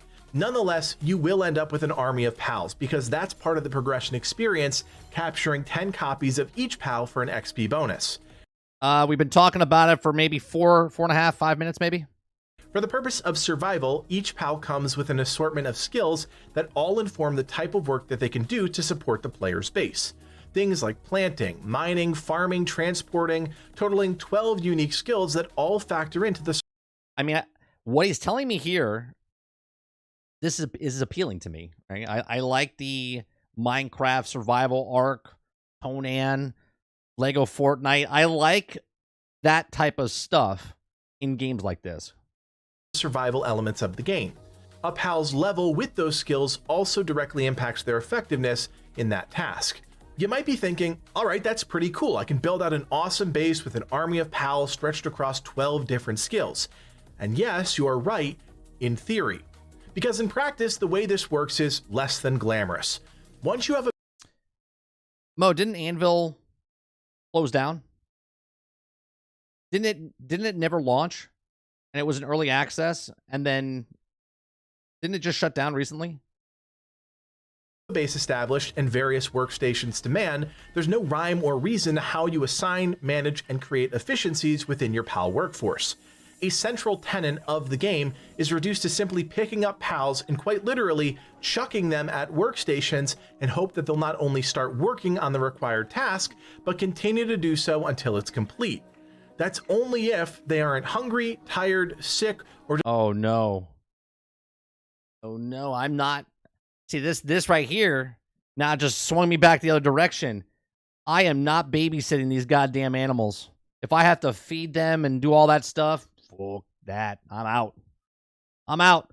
I'm not doing a Sims simulator here where I gotta, right? He keeps walking away from his job. Is he a millennial? Gen Zer? Doesn't want to work? What's happening here? just straight up ignoring their programming. That's a joke, by the way. I know you have to explain jokes now. It's pitiful execution of a system that should be one of the most engaging of the Palworld experience, and it's honestly a shame. I am genuinely surprised at how long Libid lasted suffering through this element of the game, because it is ridiculous in 2024 with so many other high-quality survival and colony management games out there to not even have the framework in place to prioritize and assign pals in a logical way. Nope, we are simply chucking. Well, to be honest, Water, I didn't play very long. Right? I mean, I did play Lawnmower Simulator, right? But we didn't play it very long. So if I get more time out of this than Lawnmower Simulator, I guess that could be a win. Them at workstations. The only time this system works is when you can hard assign pals, such as a chickpea to produce eggs at a ranch. In those cases, the system does work, but even then, there's some weirdness with those eggs often immediately ending up in the pal's food basket without you ever seeing them drop. Robert Jones says the devs promise it will release in a year, so we should be completely confident that's a maybe. Look, if this is early access, I have no problem trying it out, but I will not be a game tester. If this is free, obviously it's on Game Pass, right? So if you have Game Pass, you can try it out. But are they charging for this? I don't know if you guys said it earlier. Are they charging for this, or is this free? If you have to pay for this and you're waiting 1 year to make a game, sell a game, and then you buy the game before it's up for sale, I have questions. Drop on the ground. They are there charging. Are some base loop. Yeah, if they're charging, I got issues with this because the way he's making it sound is that it's an early access game. And I know early access charge. Now, if you're playing early access, right? If you're playing early access on Game Pass, cool. Nothing out of your pocket besides the monthly subscription for that game, and there's plenty of other games to play. But if you pay $30 for this, you're waiting at least 12 months before it gets to what a complete game should be. Loops that do work well. Things like farms, which can output food when the right pals are in play. But it's not an all too exciting system. The player creates farms, pals tend the fields, and the pals with the transport skill bring the food to a basket or storage container. Voila, you've got yourself a giant basket of food where all your pals will run to every 2 seconds to get a quick meal automatically. That's if they're not otherwise hurt, depressed, bored, or any of the other dozen reasons they ignore even the most simple tasks. I'm sorry, did it say? Okay. Body is very weakened. Both work and movement speed are significantly reduced while in this state. Give medicine for quick recovery. No.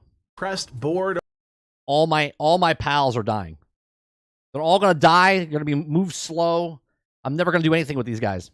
Or any of the other dozen reasons they ignore even the most simple tasks. You might think that the player could step in here and sort of force the hand of these systems, but again, you'd be wrong. Got a beard, though. I'm back in. I'm back in because you can have a beard. Player crafting something like medicine to prevent pals from getting too sick and dying permanently, yes, you heard me right, is just as painful a process. There are only 2 ways to produce items at a workbench: physically standing there and holding down the produce button, which is painfully slow unless you invest precious stats into crafting. Okay, wait a minute. Is he really complaining? Is he really complaining that you have to stand at the crafting bench? You have to stand at every crafting bench in every game. Let me rewind that for a second. There are only 2 ways to produce items at a workbench: physically standing there. I don't like how he said it. There's only 2 ways to make stuff. You gotta physically stand at the crafting bench. Like, yeah, I gotta stand at the crafting bench in Minecraft and every other live service game, not live service, survival game ever in existence. Like, there's stuff that you can make on yourself, and then there's everything else at the crafting bench. Let me rewind that again. Process. There are only 2 ways to produce items at a workbench: physically standing there and holding down the produce button, which is Oh, you have to hold the button instead of just tapping it? painfully slow unless you invest precious stats into crafting, or pray that a pal will execute the order. This goes for everything: armor, weapons, ammo, you name it. And at times you can find yourself just waiting around at your base for materials just so you can adventure once more. Again, that's not a great experience. I think you get the picture of just how frustrating even the most basic functionality of a base like this is, but unlike exploration, I do have at least a little hope that this can be fleshed out in early access. A lot of what we talked about revolves around tuning and fixes, not systematic changes to the world. If, and it's I'm unsubbing, made fun of my age range. All right, see you later. a big if, the developers listen to the feedback I can almost guarantee you is coming, there's a chance they can salvage this aspect of the game and make it enjoyable. There is something there, a different idea that's never really been presented this way in another monster catcher game, but there's still a long way to go before I'd call it a fun experience. Now that you've seen one of Palworld's fundamental systems, what do you think of the game? What are your first impressions? Let us I'm kind of confused. My first impressions are that I'm going to be babysitting a bunch of animals. I mean, that's what I'm getting at. I think I'm going to be like, I'm going to find these guys, right?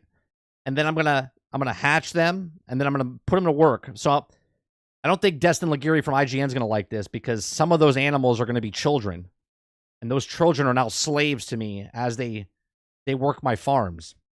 So I don't think IGN is going to like this game very much. Let us know in the comment section down below. Let's end on a high note, because while Palworld is certainly not a stellar game, there are some good things about it, namely the pals. Yes, they look like creatures from Pokemon, but why is that a bad thing? There is a variety in the look and the design of each pal, and there is a fun factor stumbling across them in the world. I'll be honest, there is no... Is there an evolution in this game? Did he say that? Did I miss it? rhyme or reason to their placement in the world, and I think that goes back to my original points about exploration and world building, but finding new pals is a satisfying enough experience. There are even rare versions of pals, the equivalent of shinies, that if caught have better stats and unique moves. They had rare things in like Hogwarts Legacy. You could find that rare and like collect them type of. But I didn't partake in that part of Hogwarts Legacy. Besides showing people what it was, like I wouldn't feed them. I got the automated feeder and just gave it to them. Right? But I was credit rich inside of Hogwarts Legacy. This feels like there's a potential. I know it's early access, but this feels like there's going to be a lot more microtransactions in this game down the road once out of early access and whatnot. But we'll see. Moves. Livid was lucky enough to run across a rare Chickapee almost immediately during his adventure, and once captured, he realized it had a Dragon's Breath style move. For the record, chickens do not come standard with that feature. He also found a rare Depresso later on that had similar unique styled moves. Again, this is fun enough and definitely speaks to the collectors out there who I think will find some enjoyment in tracking down the 111 pals currently in the game. Surprisingly, and maybe this is purely because we're conditioned to think this way, the game doesn't have any sort of pal evolution, at least. Oh. So there's my answer. It doesn't have evolution. At least one that we experienced in any capacity.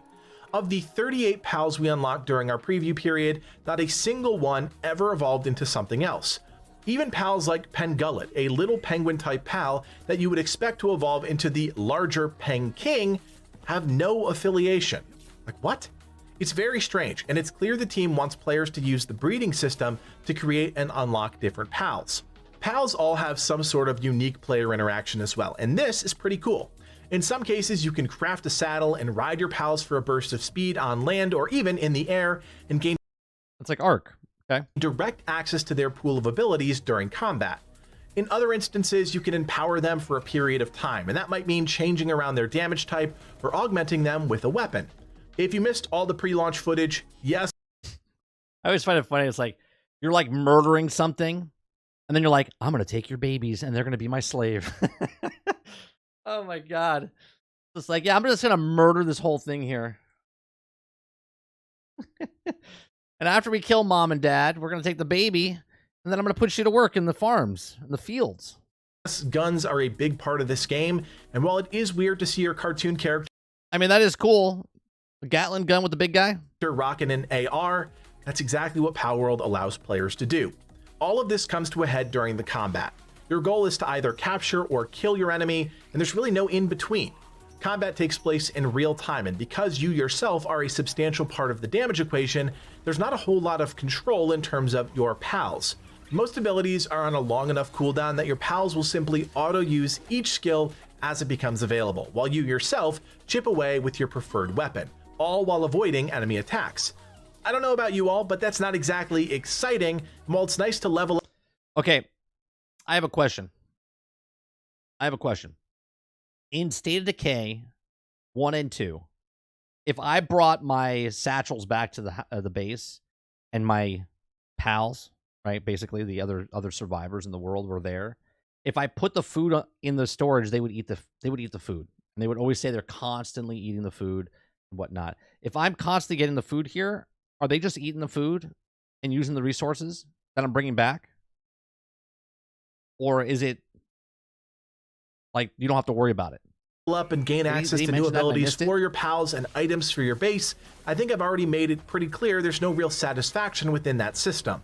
The ability to swap out your pals mid-combat is a nice feature, and things like that help keep combat in general somewhat enjoyable. But like most things in Palworld, that bar is set incredibly low. Look, here's the deal. We're not going to ever tell you a game is great and we're having a blast if we're not. And in the case of The best part is they can be the food. Palworld, we're simply not enjoying it. That being said, this is early access, a true early access game by all accounts, where the game is half finished and the developers need a substantial amount of time to make it better.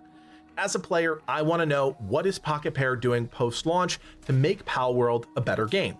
Is there a development roadmap? How are they interacting with the community and interpreting feedback? And is there a steady stream of updates that aim to make the game better?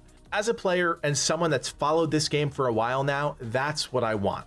But as always, how Palworld will be received by the masses has nothing to do with our analysis of the game. It's how the community will react writ large. I do want to be clear here. I don't think this game is a scam by any stretch. Just look at No, I don't think it's a scam. I definitely don't. I don't feel it's a. I don't feel like Quinfall or the day before in any way, shape, or form. Craftopia, a game that's been in early access by the same team for over 4 years. Yeah, see, that's more of an issue. I don't think it's a scam. I think that people are early adopters coming into Palworld, and the game's not going to. Now, obviously, you use your time how you want, right? If you respect your time and you want to use your time towards an early access game that's going to get better over time, which is better than a game that you pay for day one full price that they tell you the game is done, and then you wait the next 18 months to get it fixed, or 3 years to get it fixed. There's a difference between, hey, we're early access.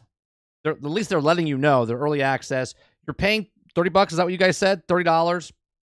Okay. And then you get in and it gets better. I have no problem with that. But you got to know that this is at least 2 years off.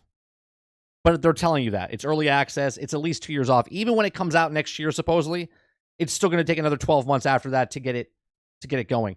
Now, games come out, Battlefield 2042, Cyberpunk 2077, right? Games like that you pay full price, $70, $80, $100, $120 for the collector's edition and whatnot, that you were told that was a complete game, and then you had to wait 3 years for it to be finished. That's a much bigger issue than early access telling you up front that the game is not complete, right? Minecraft, I paid $4 when it first came out. And Loved every minute of it because I knew what it was when it came out, right? Yeah, Fallout 76, same thing, L, right? Like all of these types of games, if at least they tell you early access, you're going to be fixing this over the thing instead of a full-fledged game coming out doing the exact same thing. Pocket Pair has deployed substantial updates to that game, and I think that's a good indicator of what's to come with Palworld. But at the onset, this is a true, not at all there, early access game. I'm interested to see what everyone's reaction to the game is, and genuinely hope the developers make the necessary changes to capitalize on a unique opportunity to roll out a monster cap. Yeah, Jones, when Notch was making the game, like 2009, I think it was, to get in early, it was $4. $4 to get in and play it. And there was bare bone, like nothing in the game. It was just like you started in an area, you had a couple weapons and whatnot, and you just ran around, and there was no kind of path. It was just whatever. Capture game with a fresh twist. Now, if monster capture games are your thing and you're on the hunt for another game in the genre to check out, then give Temtem a look. It's a game we covered for quite some time during its early access period and still think it's a solid game solo or co-op, even if we stop playing it ourselves due to no content really coming out for it.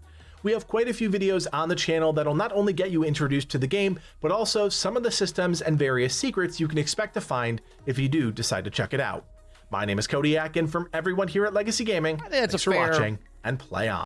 I think that's a fair... You can check out their channel. It's in the link down in the description down below.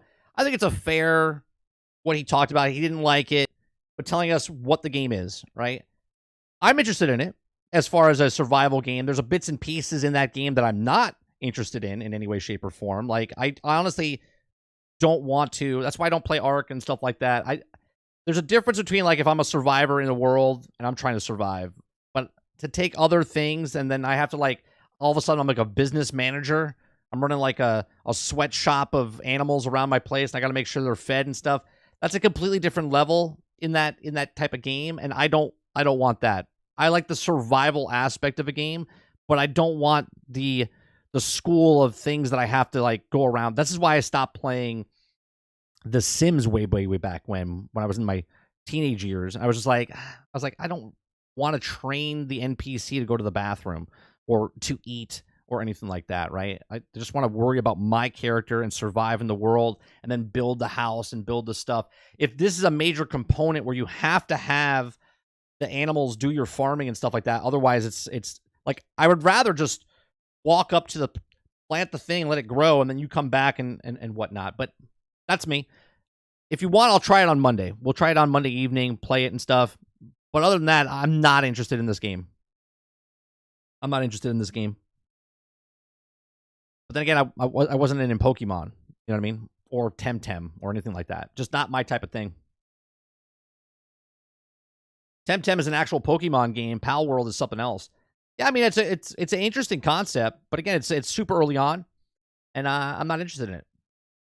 But each their own. You guys are having fun with it. By all means, enjoy. Just know that if you're paying $30, that you're not getting a full-fledged game.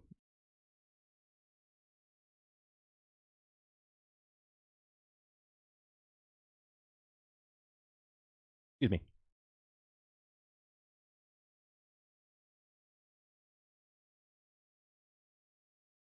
And if you're cool with that, I mean, we played plenty of early access games on this channel. Plenty of early access games. We're playing Starship Troopers, right? We played Valheim. We played Fortnite back in the day. We played lots of survival games. We played, Spellcraft,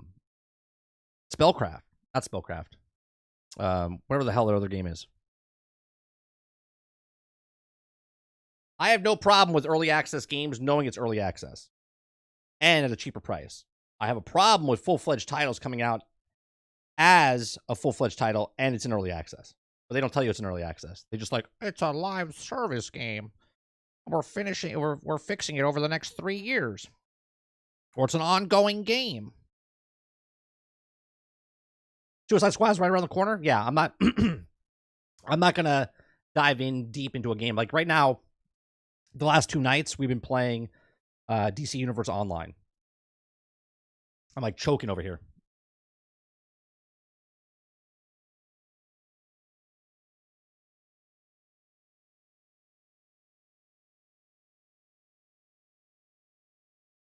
Live service equals early access half the time. Yes and no. Early access doesn't mean live service, but a lot of live service games come out and they're basically feel like early access. Right?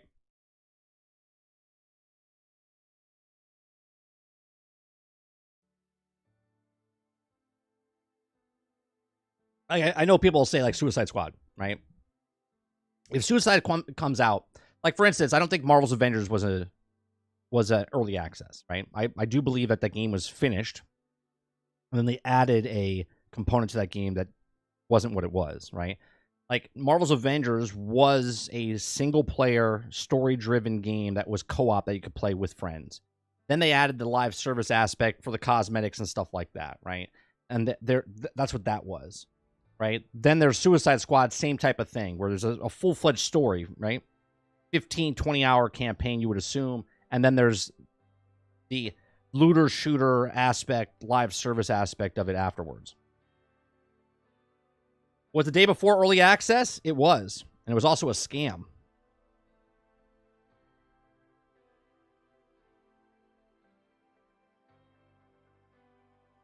As long as the store works. Right. Right. As you guys aren't falling for that, are you? Ongoing game equals games of service game. Don't be fooled. I didn't like how the shit on the game when they ended at the end, he said, but check out this other game. In the thing we just saw, Dolphin, where he's saying that Palworld we didn't like, but go check out Temtem.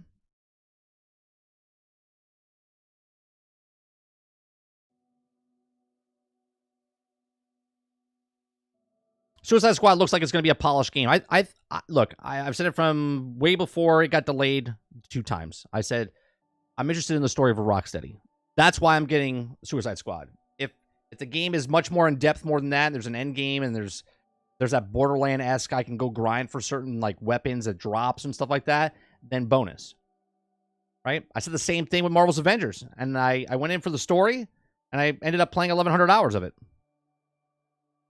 Story is 15 hours. Ended up being 25 hours with the expansions they brought in, but I put 1,100 hours in. I wasn't looking to get 1,100 hours into that game.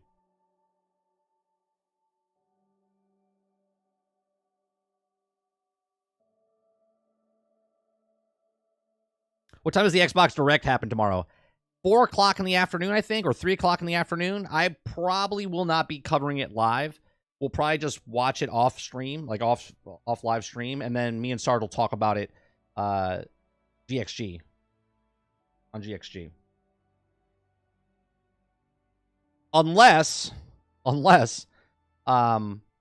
if my interview can't happen with Miller on Wednesday and he has to do it on Thursday, then we're probably going to do GXG on Wednesday, which means we won't talk about it, which means that I'll probably go live on Thursday afternoon.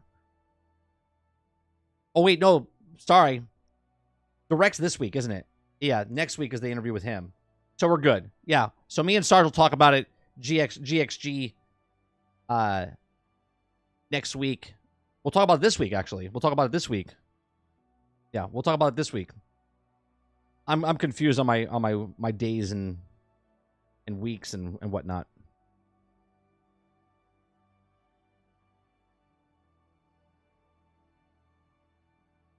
Did you see that Forza Motorsport's coming out with Daytona Speedway and a car? They're coming out with Daytona Speedway.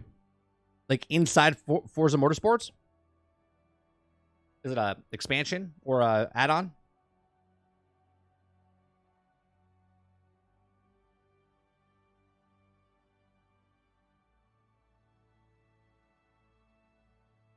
Hello, what have we here? Appreciate that subscription. Thank you.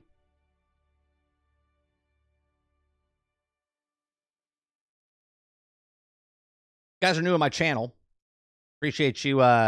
We do this Monday through Thursday from 10 o'clock in the morning till about noon Eastern, 1 o'clock. We talk about news stories, have a conversation with chat, go over different topics, different things.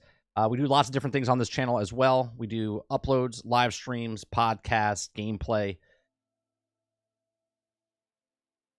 And since I like a balance of my life, we do it Monday through Thursday, and then Friday, Saturday, Sunday is it's for my family and stuff.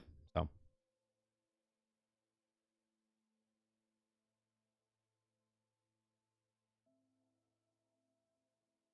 some map.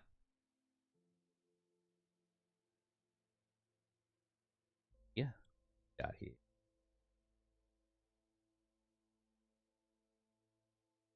I want to check out. There's a video of stuff that happened at CES, right? Here's a video. Best of Engadget's CES 2024. I want to get to the point where she starts to talk about certain computers. Yeah, it's about a minute. We can listen.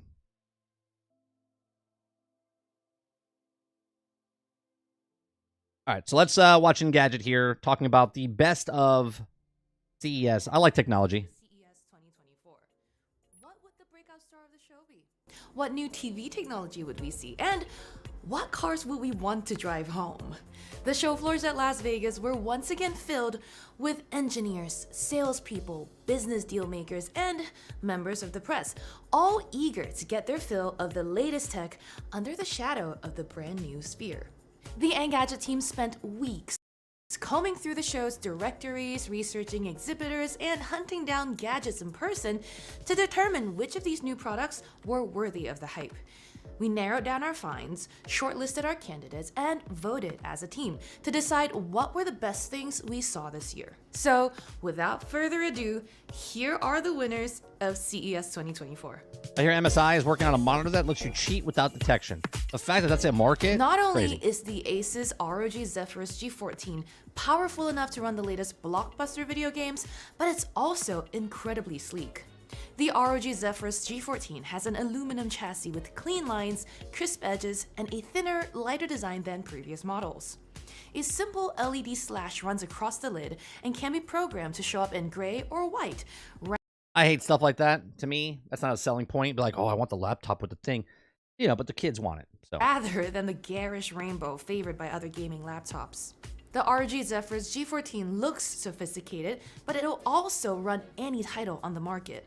This is what gaming laptops look like when they're all grown up. Samsung's line of frame TVs, first introduced back in 2017, do a great job of disguising a large screen TV as a piece of art. The Samsung hold on a second.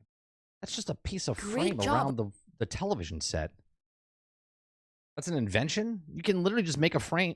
Okay, cool.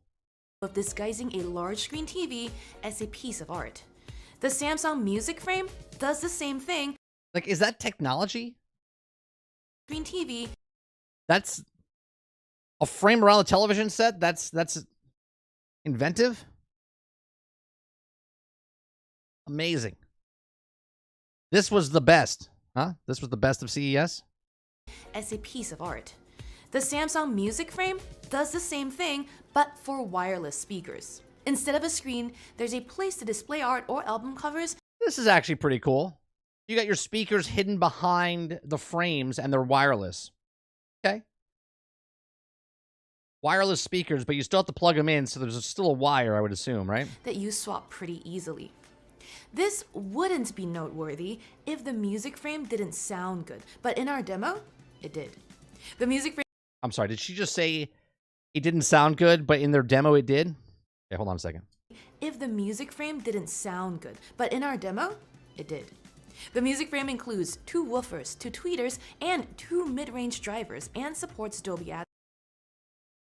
How can you have a wireless speaker and yet have a wire?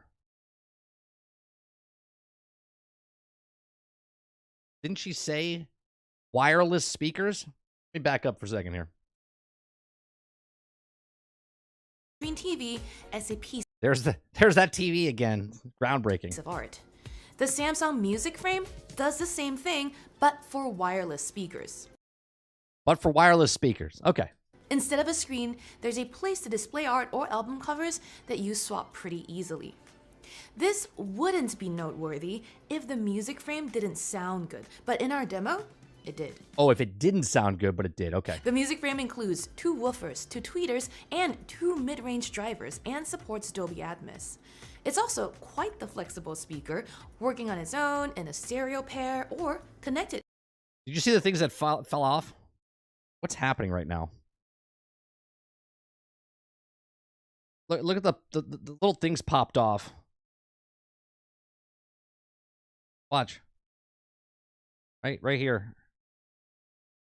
Like the two things. That means that's happening all the time. The little pieces came off. There's one at the bottom right there. You see it?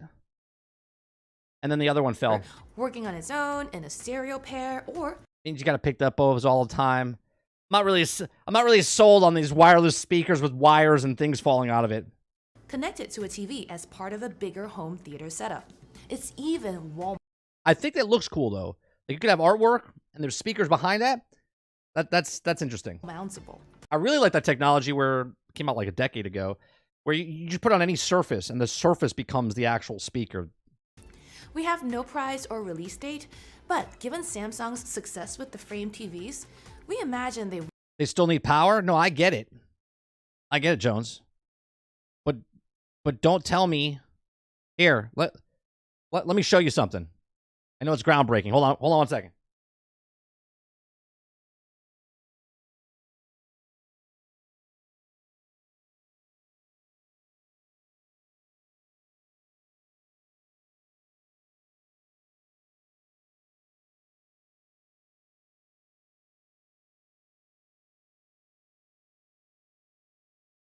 Here, groundbreaking. Are you ready? A wireless speaker that has power and there's no wires. I know. It's crazy. It's crazy. Okay. Don't call something wireless speaker if there's a wire attached to it.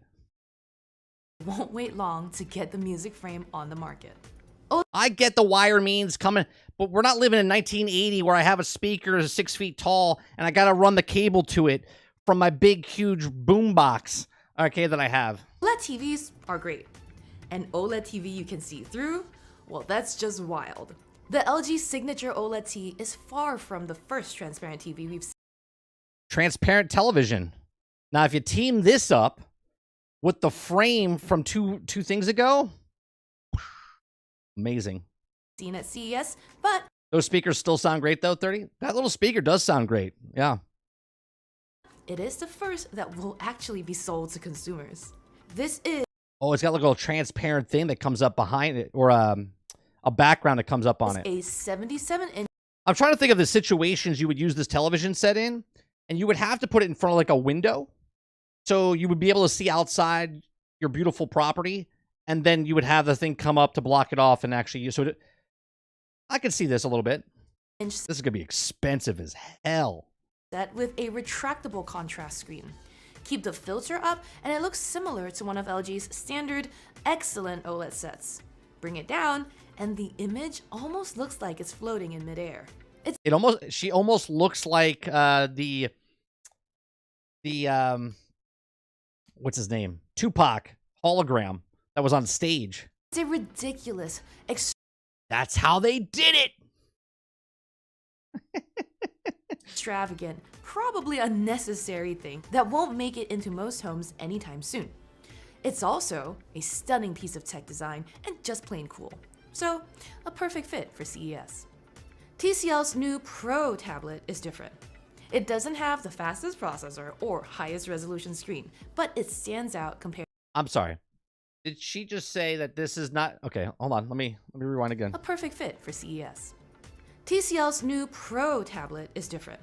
It doesn't have the fastest processor or highest resolution screen, but it stands out compared to all of the competition. Let me read that. Let me rewind that again. That's not a good selling point here. Processor or It doesn't have the fastest processor highest resolution or the screen, highest resolution, but it stands out compared to all of the competition. but it stands out. It's somewhere between a tablet and a giant e-reader with a matte display that can switch between full color and an easy on the eyes black and white view. It's not about them being sharper or faster, but gentler on our very human eyes. Asus has been chasing the dream of dual screen notebooks for Big T says, it's kind of ugly. Doesn't sound great, but it should totally buy it. years. But this year's ZenBook Duo appears to be its best attempt yet. It can I see. Look, this looks cool. This looks cool. But what I see it happening. I see it happening. The one screen's going to break or whatnot, and then it basically just turns like an escalator. The escalator breaks, it turns into stairs. If this screen breaks, it just turns into a single monitor. It's just a regular laptop. consists of two separate components, a dual screen display unit and a detachable Bluetooth keyboard. You can use the ZenBook Duo in a typical clamshell mode with a I mean, it's pretty cool. It's pretty cool. keyboard in front of one of its displays. But when you've got more room, you can open up the display to have two screens sitting on top of each other, balanced on a built-in What's the battery life on this computer with two screens? kickstand. It's like the laptop equivalent of a transformer. What's truly impressive is that the ZenBook Duo The big question is, this is how I affect LeBron's legacy? feels incredibly polished, and it has capable hardware like Okay, you go up and down. Okay. Intel's Core Ultra chips and gorgeous OLED screens. It also starts at a very Now I can not only use the laptop, but I can also get a gaming monitor on the top screen. So as I'm doing my business meetings, I can sit there in a Zoom call while I'm playing games. reasonable $1,500, making it a dual screen laptop for the masses. There's never a shortage of You can play Battleship with it. C3. health and fitness tech at CES, and this year the veteran company Withings stood out with its $250 BMO Multiscope, which combines 4 devices: a body temperature sensor, an electrocardiogram, an oximeter, and a digital stethoscope into one surprisingly light consumer device that promises to make it easier to collect basic health metrics at home. The company's HealthMate app collects all of that data, which can then be sent to doctors quickly with a few taps. So it can be sent to doctors quickly so they can prescribe you something that will kill you. Withings is also seeking FDA approvals for the BMO to be able to detect atrial fibrillation in the future. BMO impressed us not only with its versatility and fairly affordable price tag, but also for the potential impact it could have on the telemedicine space. Pending approvals, BMO is expected to launch this summer. There are plenty So now I'm my own doctor. It's a fantastic world we're living in. Amazing technology. I gotta scan my own groceries. I gotta cook my own food when I go out. Now, I'm my own doctor. Amazing. Future. So bright.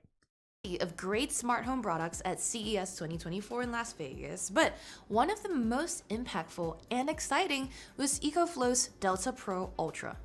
It's a hybrid solar generator that can pull down power from up to 42 panels at once, store power from the grid, and even recharge from a gas generator. All right, well, that's pretty cool.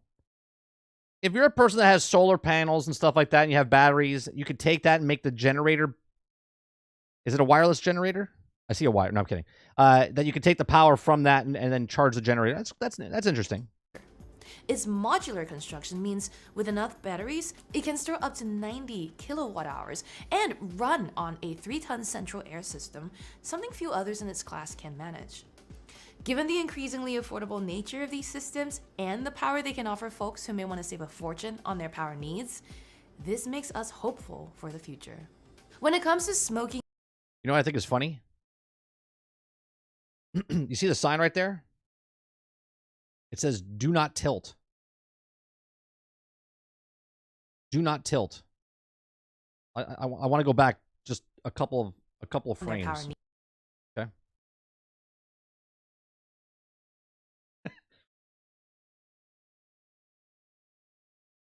I'm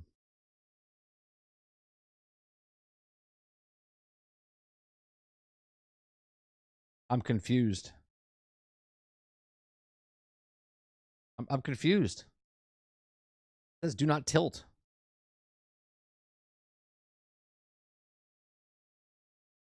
Okay, moving on. At home, your options are usually limited to outdoor grills that burn charcoal pellets or wood. If you live at a place where your landlord doesn't allow open flames, like apartments, then you're pretty much out of luck. GE Appliances brought the activity indoors with Dolphin says, did you see that Eminem was shown twice during the Lions game? And all the Taylor Swift fans were like, if she can't be shown, neither can he. What is this, the console war for musicians? What's happening here? Why do I give a shit who's watching a football game at the football stadium? with a smart smoker that's also Wi-Fi connected for remote I'm sorry, did I miss what we got here? We got a smoker. All right. Then you're pretty much out of luck. GE Appliances brought the activity indoors with a smart smoker that's also Wi-Fi connected. Mo, you interested in this? Interested in this? Right up your alley. For remote control and monitoring. The device is capable of infusing smoke flavor via wood pellets into foods prepared inside its cooking chamber, as we experienced firsthand this week. There won't be any smoke wafting around your kitchen as the unit captures all of that with its filtration system. If you need to cook while you're away, a unique feature does that and then holds your food at a safe temperature until you're ready to serve. At CES this year, Sennheiser debuted the 4th gen version of its flagship earbuds with a host of improvements. I have a question. Oh, yeah, never mind. It's called AirPods, not earbuds. Never mind. I answered my own question. They still sound Smokeless smoker. excellent, but after some initial listening time this week, ANC and transparency mode are also improved. The Momentum True Wireless 4 did a great job blocking out the noisy Las Vegas suite, allowing us to focus on the selection of jazz we used to demo the earbuds. Transparency mode also sounded more natural, which will be a big help for calls and tuning into your surroundings. Okay. What's more, Sennheiser figured out a way for active noise cancellation to not impact battery life nearly as much as it typically does. ANC only cuts listening time on this model by half an hour. The number of accessibility and aging related products that were good enough for us to consider for awards at CES 2024 was encouragingly high. We considered a tongue-operated device controller, a system for the... I'm sorry, did they say a tongue operating device? Hold on a second. Encouragingly high. How is it a smoker if there's no smoke? I gotcha. Because the smoker, the smoke happens inside, but because of the filtration system or whatever happens, the smoke doesn't actually come out of the actual smoker. Where a smoker and the smoke comes out of the smoker. So it'd be a smokeless smoker. Sort of like wireless speakers that have wires and things you're not supposed to tilt that say do not tilt and you tilt it. We considered a tongue-operated device controller. So is this person controlling their phone by their tongue? Was encouragingly high. We considered a tongue-operated device controller, a system... I understand why they make stuff like this. Because certain people can't use their hands or whatnot. But, okay. I mean, okay. I get it. I won't say anymore. Cool. For those with hearing loss to better focus on specific speakers. What is this one now? A device controller, a system. A cam hear hands on surprisingly effective voice isolation platform for people with hearing loss. Okay, so it's hearing aids. For those with hearing loss to better focus on specific speakers in noisy environments, and a product that would allow gamers with hearing loss to see visual cues. That's cool. But Gyro Glove stood out for a few reasons. Gyro Glove. Nintendo's gonna come out with the Power Glove again. It's gonna happen. It uses a sophisticated gyroscope to help those with hand tremors stabilize their movement for better control. But one of the deciding... How heavy is that thing on your hand? I guess you're not going to hold your hand up like this. I guess you're going to be put... No, because you would still... You're controlling it with your hand. Factors in our picking it as a winner is the fact that it's already available for sale around the world. The company said it's already in talks with the chief medical officers of several insurance. That's a wireless glove, by the way. See, the battery is on the glove, which makes it wireless. A wireless glove. Insurance providers in the US and has registered the gyro glove as a medical device with the FDA and Australia's Therapeutic Goods Administration. It's certified by various international standards organizations to boot. That lends credibility to an assistive device that's already improving the lives of the people we interviewed who have used it for a few days. He is PBV or... Is this a car that's telling me the weather? First of all, this is stupid, okay? Because we all know no one's looking at that while you're driving. Now, if I'm in the car in front of you, okay, and I look through the rearview mirror, that shit needs to be backwards, okay? That needs to be backwards. No one's going to read that. They're going to see it and be like, what the hell is that? or platform beyond vehicles concept is the rare concept that might actually be a real thing in the relatively near future. The PV5 is likely to be the first to make the leap. It's a small... The hell is this? That's an advertisement board. Modular van that can be equipped with a taller roof for extra headroom, or... Yeah, so this is actually pretty neat. You can modularize the back of your car. Pretty neat. Turned into a pickup by swapping out the back 2/3. It can also be turned into a taxi with extra seating for passengers. I mean, I'm being serious. This is my logic's ruining everything. Welcome to my brain. Right? This actually looks pretty cool. Like, I wouldn't mind having a vehicle like this, and then you got to pick up the kids, so you put the back on where all of a sudden everyone can fit in the car, and then all of a sudden you swap it out. You put the pickup truck part on the back. Now that's interesting. One of the more interesting things is how the members of the PBV family... Now, my real question is, where it says hello there, can I play Skyrim on there? Come on, Bethesda. Come on. I want to play Skyrim on the front bumper of my car. Including the larger PV7 and the smaller PV1, are expected to work together. For instance, Kia imagines a rail system that can connect a PV7 directly to a PV1, transferring cargo to the smaller vehicle for last-mile deliveries. Most importantly, PBV isn't some fantastical dream vehicle that... Actually, I want to rewind for a second. I really want to rewind for a second, because that's where I want to play Skyrim. Right? Right? I want to play on this bad boy right here.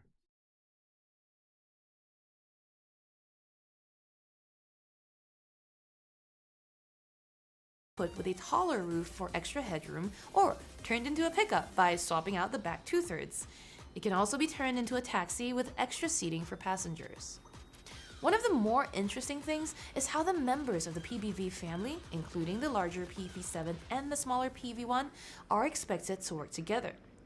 For instance, Kia imagines a rail system that can connect a PV7 directly to a PV1, transferring cargo to the smaller vehicle for last-mile deliveries. Most importantly, PBV isn't some fantastical dream vehicle that will never be heard from again. Kia is already building a dedicated factory in Korea that's expected to be ready to pump out 150,000 vehicles in 2025. Too bad it's not coming to the United States. CES was a little light on notable robots this year, but Samsung revived one we loved when we first saw it way back in 2020. Bali is an adorable... I'm sorry, did they just put wheels on a ball? They put wheels on a ball? What's happening? Your fucking design's a ball. They put wheels on a ball. Groundbreaking. What was the design process of this? Let's make the robot round. And then let's take wheels and put on the ball. It's like, sounds genius. Jenkins, get on that. Bowling ball sized robot that rolls around your home, following you around like a robotic pet that's eager to please. Bali is a lot bigger Why is he putting a hologram of arrows on the ground? Is that so you know where to walk? now, and it has a 1080p projector built in, so it can both show you things and You could play Skyrim on that. You could play Skyrim on that. speak to you when you ask it for help. Think of it like a Nest Hub or other smart home display that can follow you around and be more flexible with the way it helps you. While many companies show off products like this that have no chance of actually reaching people in the real world, It's got 3 wheels. They took a round object. I remember this now. I remember they had Bali. Hold on a second. I remember they had Bali, right? It's called Bali. Look, hold on a second. I remember they had this thing years ago. That's 3 days ago. Hold on. They had Bali. Yes. Yes. Okay. They had it at 2020 CES. I remember this because we talked about it. Okay?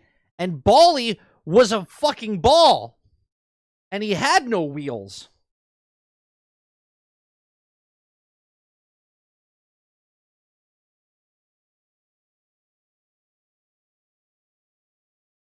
Yeah. He had wheels on it, but it was a round object and it literally rolled on its own. Look, it's amazing. They changed it. They changed it from a ball that rolls to a ball with 3 wheels. Fucking genius. world, Samsung says Bali will go on sale this year. If you've ever been annoyed that you couldn't upgrade your RAM in an ultra-portable laptop, Micron has a potential solution. If it could bring me a beer, I'm in. Nah, I don't think it could do any of that. It's got no arms. It's got no arms. How would it open the fridge? I guess you would have to buy a smart fridge, and then Bali would have to connect through your Wi-Fi network, which then talk to the fridge, and then the fridge would have to open up itself, and then the automatic robot inside your fridge would have to pull out the thing and then place it on Bali's little nub on top of his head. And then Bali would have to slowly turn and then come towards you. And you have to live in a world where your whole house is flat and concrete with no bumps or divots or intersections in the thing. You can't put rugs because he can't get over the rug because he'll spill your beer. And then you'll have to get the expansion pass that you have to get a cup holder, which is a subscription model, because if you get the subscription model, then you can put a little koozie on top of Bali, and that way Bali can then bring you a beer, or you can get up, walk 10 steps to the refrigerator, open the fridge, grab a beer, and then drink it. Or you can spend $5,000 on a robot that can't hold shit. LPCAM2 memory. It's a new form factor that's 64% smaller than standard SODIMM RAM sticks, and it's also potentially far faster and more efficient. Best of all, though, Fucking ball with wheels. is that it's a self-contained unit that can be easily removed and upgraded down the line. LPCAM2 RAM won't get as much hype as AI PCs, but it is something that could transform what's possible with future laptop designs. And if it means laptop makers stop soldering RAM directly onto motherboards, we'll call it a win. After all these winners were picked, the Engadget team did another round Water says, I'll take 5,000 robot that can't do shit, Alex. of voting to choose the overall best of show. And that award goes to the GE Profile Smart Indoor Smoker. Congratulations to all the winners this year, and thank you all. I mean, what? The smoker beat out the frame around the television set? These were the best things that happened at CES? Bro, there's got to be more. There's got to be more stuff.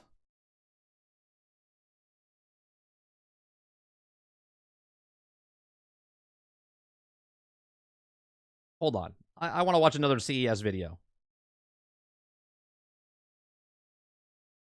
What happens in Vegas stays in Vegas.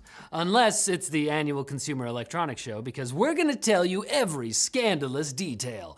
Sorry, Vegas. We covered the show's earliest news on Monday, but the news just kept on coming, led by Samsung, who introduced the world's first transparent micro-LED display, which reportedly looks like a futuristic hologram compared to transparent OLED and LCD displays. Those are like VHS now, sold. I love how he said that. This is a micro screen, which is different than the OLED screen. This is old. Though unlike LG's transparent OLED, which is coming out later this year, there's no timeline for when Samsung's see-through super display will find its way into a retail product. This is the thing that we're all worrying about. Man, you know what? I would really like an invisible screen that I can see through it.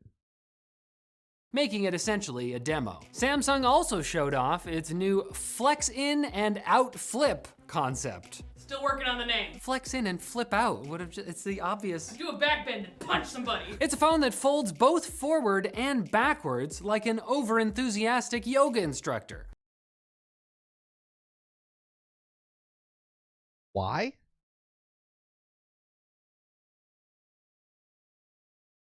Why? As for ideas that are making the leap from concept to actual product, Samsung is reintroducing its 2020 Bali concept, an adorable little home companion Let's see what he has to say. robot that follows users around their house, though Samsung has made a few changes. It now has wheels instead of getting around like the BB. I'm saying, why do you need wheels on a ball?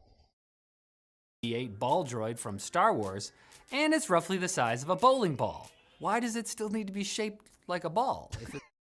Exactly right. If it was a ball before and you called it Bally, and now you made an enhancement on it, why does it need to be the shape of a fucking ball? And if you're worried about your little droid getting lonely, you could maybe get Samsung's new bespoke JetBot combo. Its first combination robot vacuum and mop, which detects stains and avoids objects using onboard AI, what back in the day we used to call an algorithm. It's all AI now.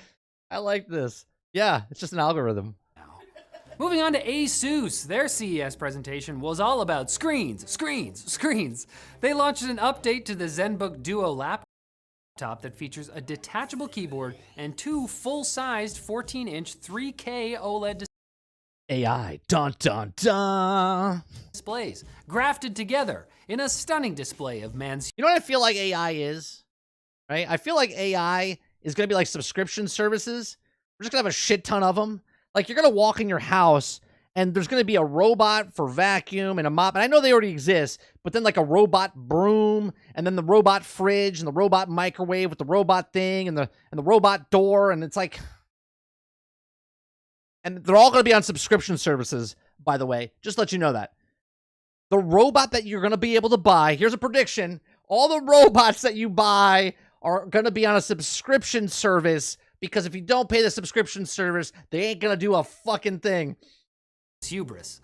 Though notably at a much lower price point than past laptops with a similar form factor. ASUS also announced updates to its ROG Zephyrus G14 and G16, which will have the latest processors and graphics in a thinner, lighter format, as well as a new lineup of monitors, including ASUS's dual-mode OLED that can switch between 240Hz at 4K and 480Hz at 1080p. In case you don't necessarily want a laptop with 2 big screens full-time, they've also got a 17-inch portable OLED monitor, the ZenScreen Fold, which... That's 3 monitors? We've done it. We've got 2 at this point. At this point, it's a little ridiculous, isn't it?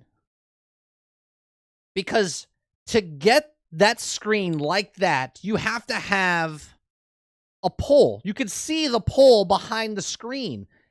Otherwise, the fucking laptop's tipping over. So now a laptop is portable. Now I got to carry a laptop 3 screen and a pole to carry with me so I can set up. Hold on a second. Let me just desktop. Here's the monitor. Here's the pole.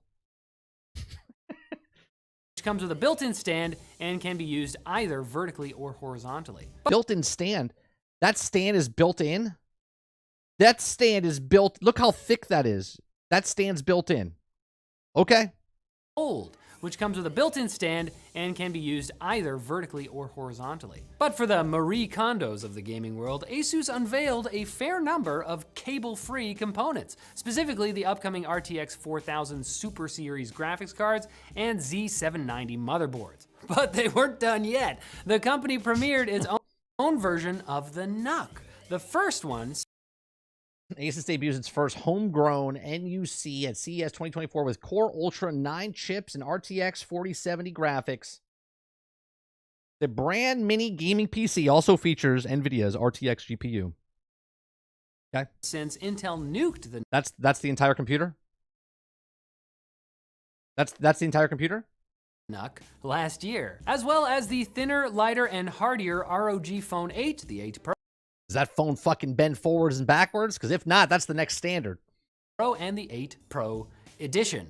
The brand new Asus Zen Wi-Fi mesh network systems are using cutting-edge Wi-Fi 7 technology. And finally, Asus debuted its new Air Vision M1 smart glasses, which are designed to help users efficiently multitask. You can both wear a poor man's Apple Vision Pro and look like a huge dork. Yeah, look at these glasses. Like bottle caps on your eyes, man.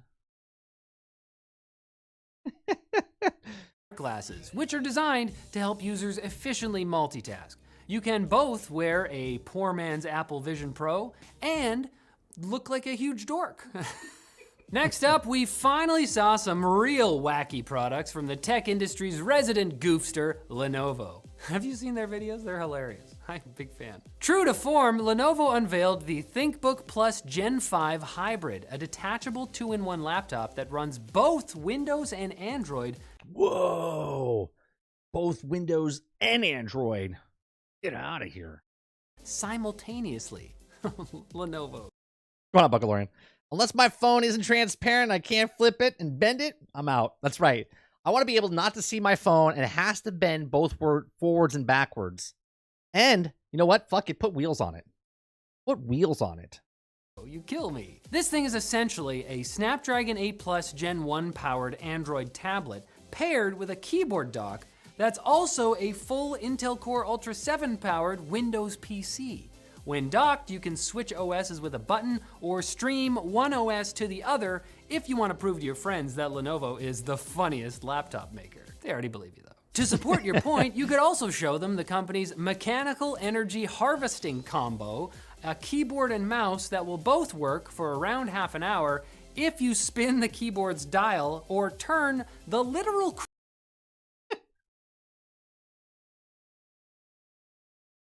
Fuck is buying this? I'm supposed to spin the dial to power up? Oh, for fuck's sake. God. Who's buying this?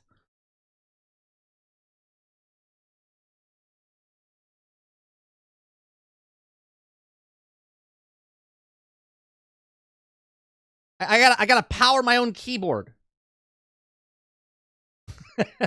I actually like this.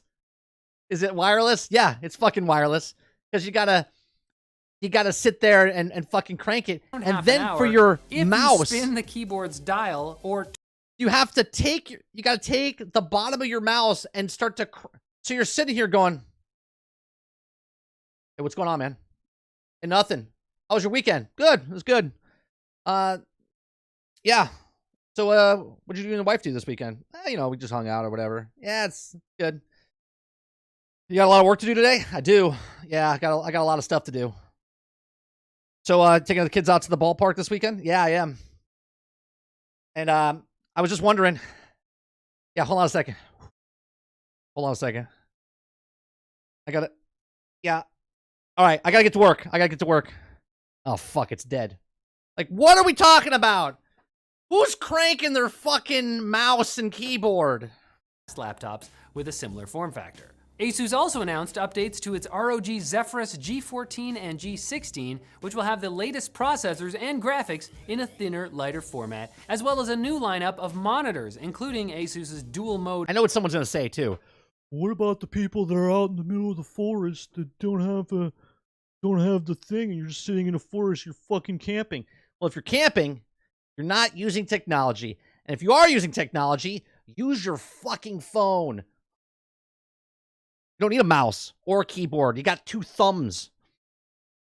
OLED that can switch between 240 Hz at 4K and 480 Hz at 1080p. In case you don't necessarily want a laptop with 2 big screens full time, they've also got a 17-inch portable OLED monitor, the Zen Screen Fold, which comes with a built-in... Oh, we already did this. I must have hit the mouse button by accident. Hold on.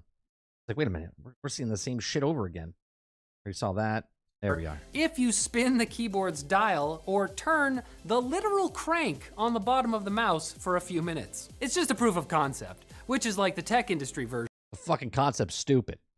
Of a human saying, it's just a joke, after realizing what they just said sounded kind of unhinged. Wow, can't wait. That's exactly right. Right. To use these peripherals with a PC that requires far more power to run. Speaking of power, Lenovo also kept the external graphics enclosure dream alive with the ThinkBook graphics extension, which will only work with ThinkBook laptops thanks to its proprietary connector based. Proprietary connectors are the stupidest thing known to man. People are so, like, they're so unconfident about their shit's gonna sell. They're like, well, the only way we can sell this is if we make the cable only work with this specific port. It's stupid. It's stupid. Based on the Oculink protocol. Why? Because it's 1.5 times faster than Thunderbolt 4, and it's weird. That's CES, baby. That's it, baby. Speaking of laptops, Lenovo updated their whole lineup, including the Legion 7i, ThinkBook 13X Gen 4, ThinkBook 16P Gen 5, and even the ThinkBook 14 Gen 6 Plus I. Lenovo, we do think you're funny, okay? Right, Jones? Listen, 30. In the apocalypse, don't come to my house to send an email. I will have my hand crank, mouse, and keyboard, but won't let you use them. I mean, by all means, I won't let you use my wireless speaker. But that's trying a bit too hard. Stop doing a bit. Just be yourself. With my solar-powered, you know they had the hand crank flashlight. Remember that thing? That worked out very well. Lenovo also announced Avatar Master, an app apparently designed to make you a VTuber avatar, so when you're... Oh, God. Oh, God, an avatar creator for... gaming is interrupted by a Zoom call for work, your boss won't see the Cheeto dust all over your face. Finally, an app for that. Now it's time for Quick Bits, brought to you by Seasonic, the tech industry's resident based and performance-pilled PC parts manufacturer. You may know about Seasonic because we told you about their power supplies being absolute S tier. But just when you thought the Mexican standoff. Yeah. Seasonic couldn't get any Seasonicer, they branched out into the fan game. Their MagFlow fans have snappy magnetic connections to the power cable and each other, meaning they can be daisy-chained to reduce cabling and make installation super simple. So go on. That's actually pretty cool. Check them out at the link below. It's the right thing to do. Have you ever seen Quick Bits rise into the air on a moonlit night? No? Good, they don't do that. I was testing you. Well done. Razer kinda disappointed me this year. Instead of an overpriced gas mask or a triple-screened laptop, the wackiest thing they introduced was Project Esther, the world's first HD haptics gaming cushion, 2 years after they launched a haptic gaming chair. But I guess now They made something that they made 2 years ago after they made the thing 2 years ago. you can experience explosions, heartbeats, and even footsteps. Yeah, I guess it's cool. Is it wireless? I'm being serious. Is it wireless? Because if I have a cable across my ground, I don't want it. On the chair you can afford. Now, your enemy's position can be given away by the clap of your ass cheeks. Yeah. My magnum opus. Also, apparently they updated the Razer Blade 14 and 16 with AI or whatever, but all I can think about is how Razer envisions a future where your reaction time in Valorant is determined by the shake of your cake. That should give you some ideas for next year, Razer. You're welcome. Intel's CES keynote was a half-hour snooze-fest interview with CEO Pat the Smolder Gelsinger, where he talked generically about how AI is cool and can be a force of good. Which isn't to say that Intel has nothing interesting coming out next year. Their new hyper-efficient Arrow Lake and Lunar Lake processors are coming out for desktop and laptop platforms and should triple AI performance compared to their Meteor Lake predecessors. Intel has also changed their mind and will be bringing support for their performance-boosting application optimizer feature to 12th and 13th gen CPUs, as well as 14th gen. And Intel announced it will be creating AI-enhanced SoCs designed specifically for auto. The new chips will first be installed in EV cars from Zeekr, which is either an automotive brand or an offshoot of Grindr exclusively for dudes named Zeke. Google's CES updates were somewhat modest, as is tradition. The Chrome browser and a number of other apps are coming to some vehicles with Android Automotive, starting with certain Volvo and Polestar models. While they're only like, what, a decade, 12 years behind? EV owners with Android Automotive will be able to share battery info with Google Maps so they can find out if they'll make it to grandma's house in one charge. Google also took their relationship with Samsung to the next level by merging Android's Nearby Share and Samsung's Quick Share feature into one. It massively expands the ability to share content between Android devices. If you don't know how Nearby Share or Quick Share work, good news. You can Google it on your Volvo. In non-CES news, OpenAI released a public response to the New York Times, saying that their copyright lawsuit against OpenAI and Microsoft is without merit, but adding that they'd still like to partner with the outlet in the future. My ex is a liar, but I'd still like to get back together. So you're telling me there's a chance. OpenAI says that the newspaper had to manipulate prompts in order to get ChatGPT to spit out verbatim sections of content it was trained on, which is otherwise a rare bug. OpenAI has also recently expressed that it would be impossible to train helpful AI models without using some amount of copyrighted material, simply because copyright today covers virtually every sort of human expression, and most public domain material is at least a century old. I, however, would absolutely love to see an LLM that talks like Queen Victoria and has no idea what germ theory is. And Twitch is laying off over 500 employees, around 30. Part of CES? Everything announced at CES 2024. This was announced at CES? 35% of its total estimated staff, in addition to the 400 employees cut in March 2023, which comes out to a loss of around half of their total staff in less than a year. CEO Dan Clancy described the layoffs as an attempt to right-size the company. CES. Hey guys, thanks for coming to CES. By the way, Twitch, we're laying off 50% of our, or 35% of our population. Which, despite cost-cutting and sustainability, I know it's a news site, efforts, is still much bigger than it needs to be given the size of their business. For the unfamiliar, right-sizing is a lot like downsizing because it is downsizing. They just don't use that word. And the word I want to use. All right, well, there you go. Lots of stupid shit at CES, that's for sure. The new CEO at Twitch is actually decent. Can we say he's decent if he just fired 35%? I mean, I guess you could. Sure. Sure.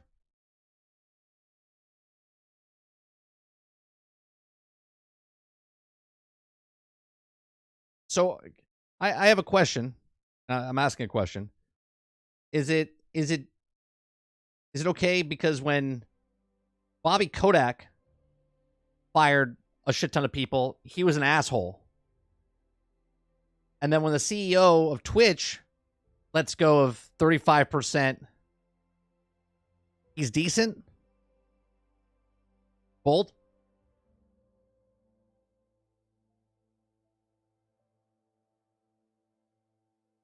Twitch is not profitable? Yeah, a lot of companies are not profitable. Amazon didn't turn a profit for the longest time. It's okay if we like you.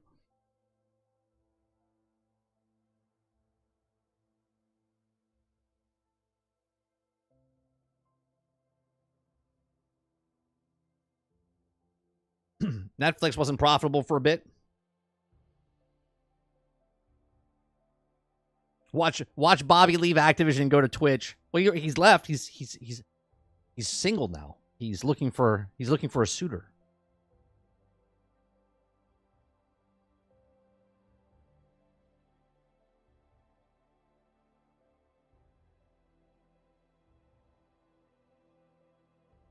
Difference is Twitch is garbage, Amazon is not. You do know Amazon owns Twitch, right? You do know Amazon owns Twitch, Travis? God, I hope you do. Actually, I hope you didn't know, because your statement is really, really bad.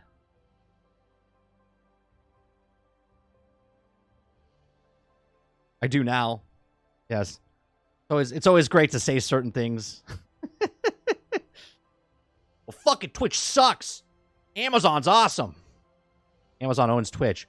Well, fucking A. Well, then they're both awesome, or they both suck.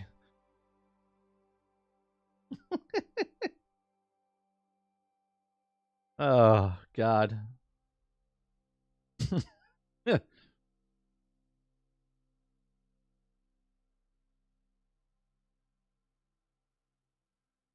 Travis, thanks for the comedy, man. I appreciate it. I hope Bobby puts out a personal ad and finds somebody who truly complies with it or completes him. Yeah. Yeah. It'd be fantastic. He's like, I'm a mid is he 50, late 50s, early 60s, right? He's up there, right? Billionaire looking for someone to take me in so I can destroy their company from the inside out.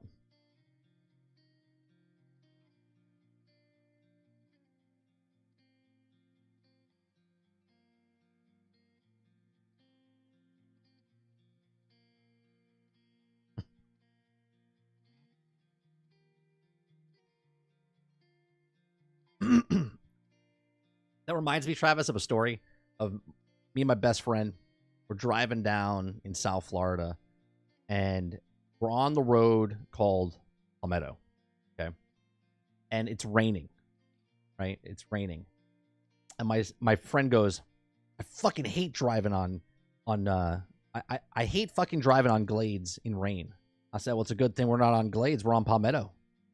And he's like, well, it's a damn good thing, too, because I hate when we drive on glades in the rain. I was like, the fuck?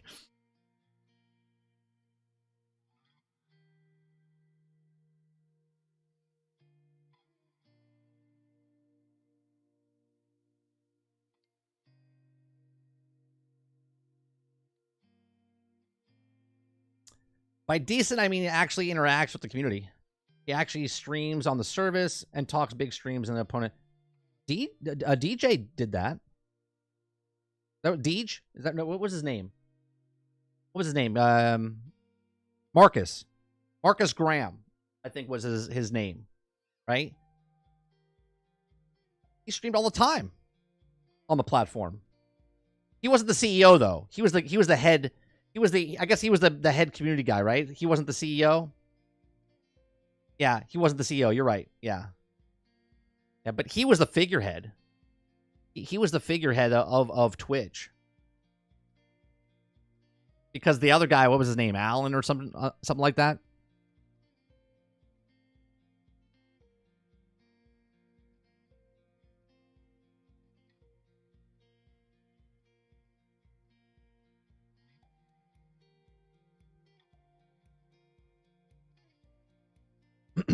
I'm just saying, Krebsy.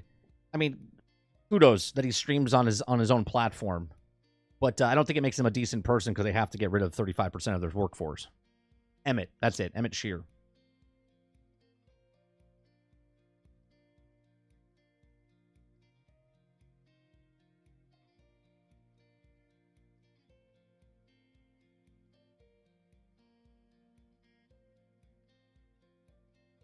Because leading up to that point, they made some bad decisions and they have to let people go.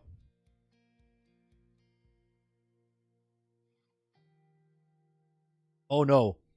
Twitch knows what it wants to be. They just can't do it. Because it's already ingrained what we want them to be, right? They're trying to change what that site is. Right? It knows it wants to be that cam site. Okay? Because that is profitable. See, people hate porn and whatnot, but you know what you don't hear? Porn companies going out of business. You don't hear good or bad because it's all good. They're all making money on that side. The porn industry moved, right? Like, there's a whole divisions of entertainment just for that. Okay, and they make plenty of money.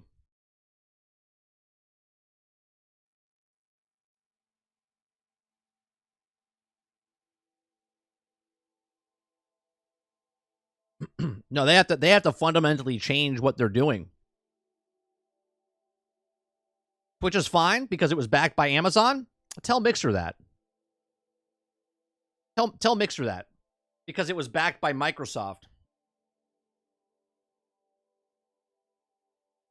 Mixer, in my opinion, was the best platform. Best platform.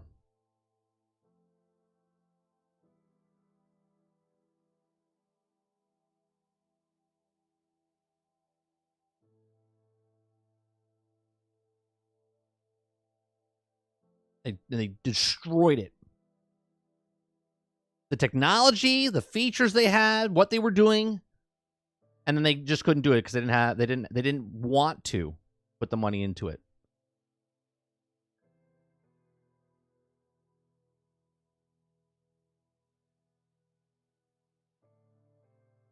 Like just now, Twitch is talking about doing what Mixer could do with the quality that was giving to people, okay? On Mixer. And that was what, 5 years ago? Right? 5 years ago?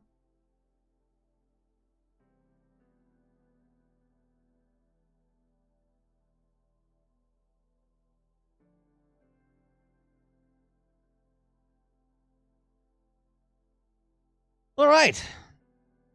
Good show today. Talked a lot about a lot of different things, right? The CS thing, man. You learned a lot. Balls with wheels. You learned that today. Some people learned that Amazon owns Twitch. Talked about Microsoft making statements of all consoles, even though I really don't think it means all games are on all consoles. It means some games are on all consoles, but you know, it is what it is.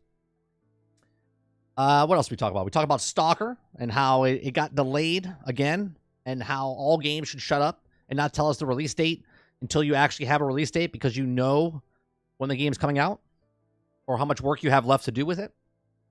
So if you like what we do here, please make sure you hit that like button down below. Hit the subscribe button. If you'd like to go above and beyond that, become a member as little as $5. Thank you, Quintar, for the gifted memberships these last couple of days and today as well. Appreciate that very much. Thank you very much for the... who gave me that? Was that Dolphin? Dolphin, thank you very much for the super chat. And yeah, we'll be back tonight. No gameplay tonight. We're coming back for the podcast tonight. We have a podcast. Kingard is going to be joining me tonight. We're just going to bullshit. We're just bullshitting. What I ask for you guys, okay, in the feedback in our Discord, and I'm asking the members and anyone else that wants to come be a part of our community, I want you to put in some names that you think the name of podcast should be. Okay, I'm looking for to name what that new podcast is. Right now, it's just called 30 Podcasts Chatting with, and then whoever's on the podcast. Right, we've only done one show. Right, we're doing the second one with Kingard. He was our first guest and our second guest. Just come back, and we're just basically just it's bullshitting. Right, it's just us talking about games and whatever or not, and having a different guest on, which is different than what me and Sarge do, because me and Sarge we're the fixtures on that podcast on Thursday nights, right? So this is just when I have a guest, anybody that comes on. Next week, hopefully we're gonna get Miller on, and we'll talk about Suicide Squad and whatnot with that. So in the feedback section, give me your thoughts on what you guys would like to, what the name could possibly be for that one. Other than that, appreciate it very much. You guys have a great rest of your afternoon, evening. If I don't see you tonight, I'll see you guys tomorrow morning at 10 o'clock. Peace.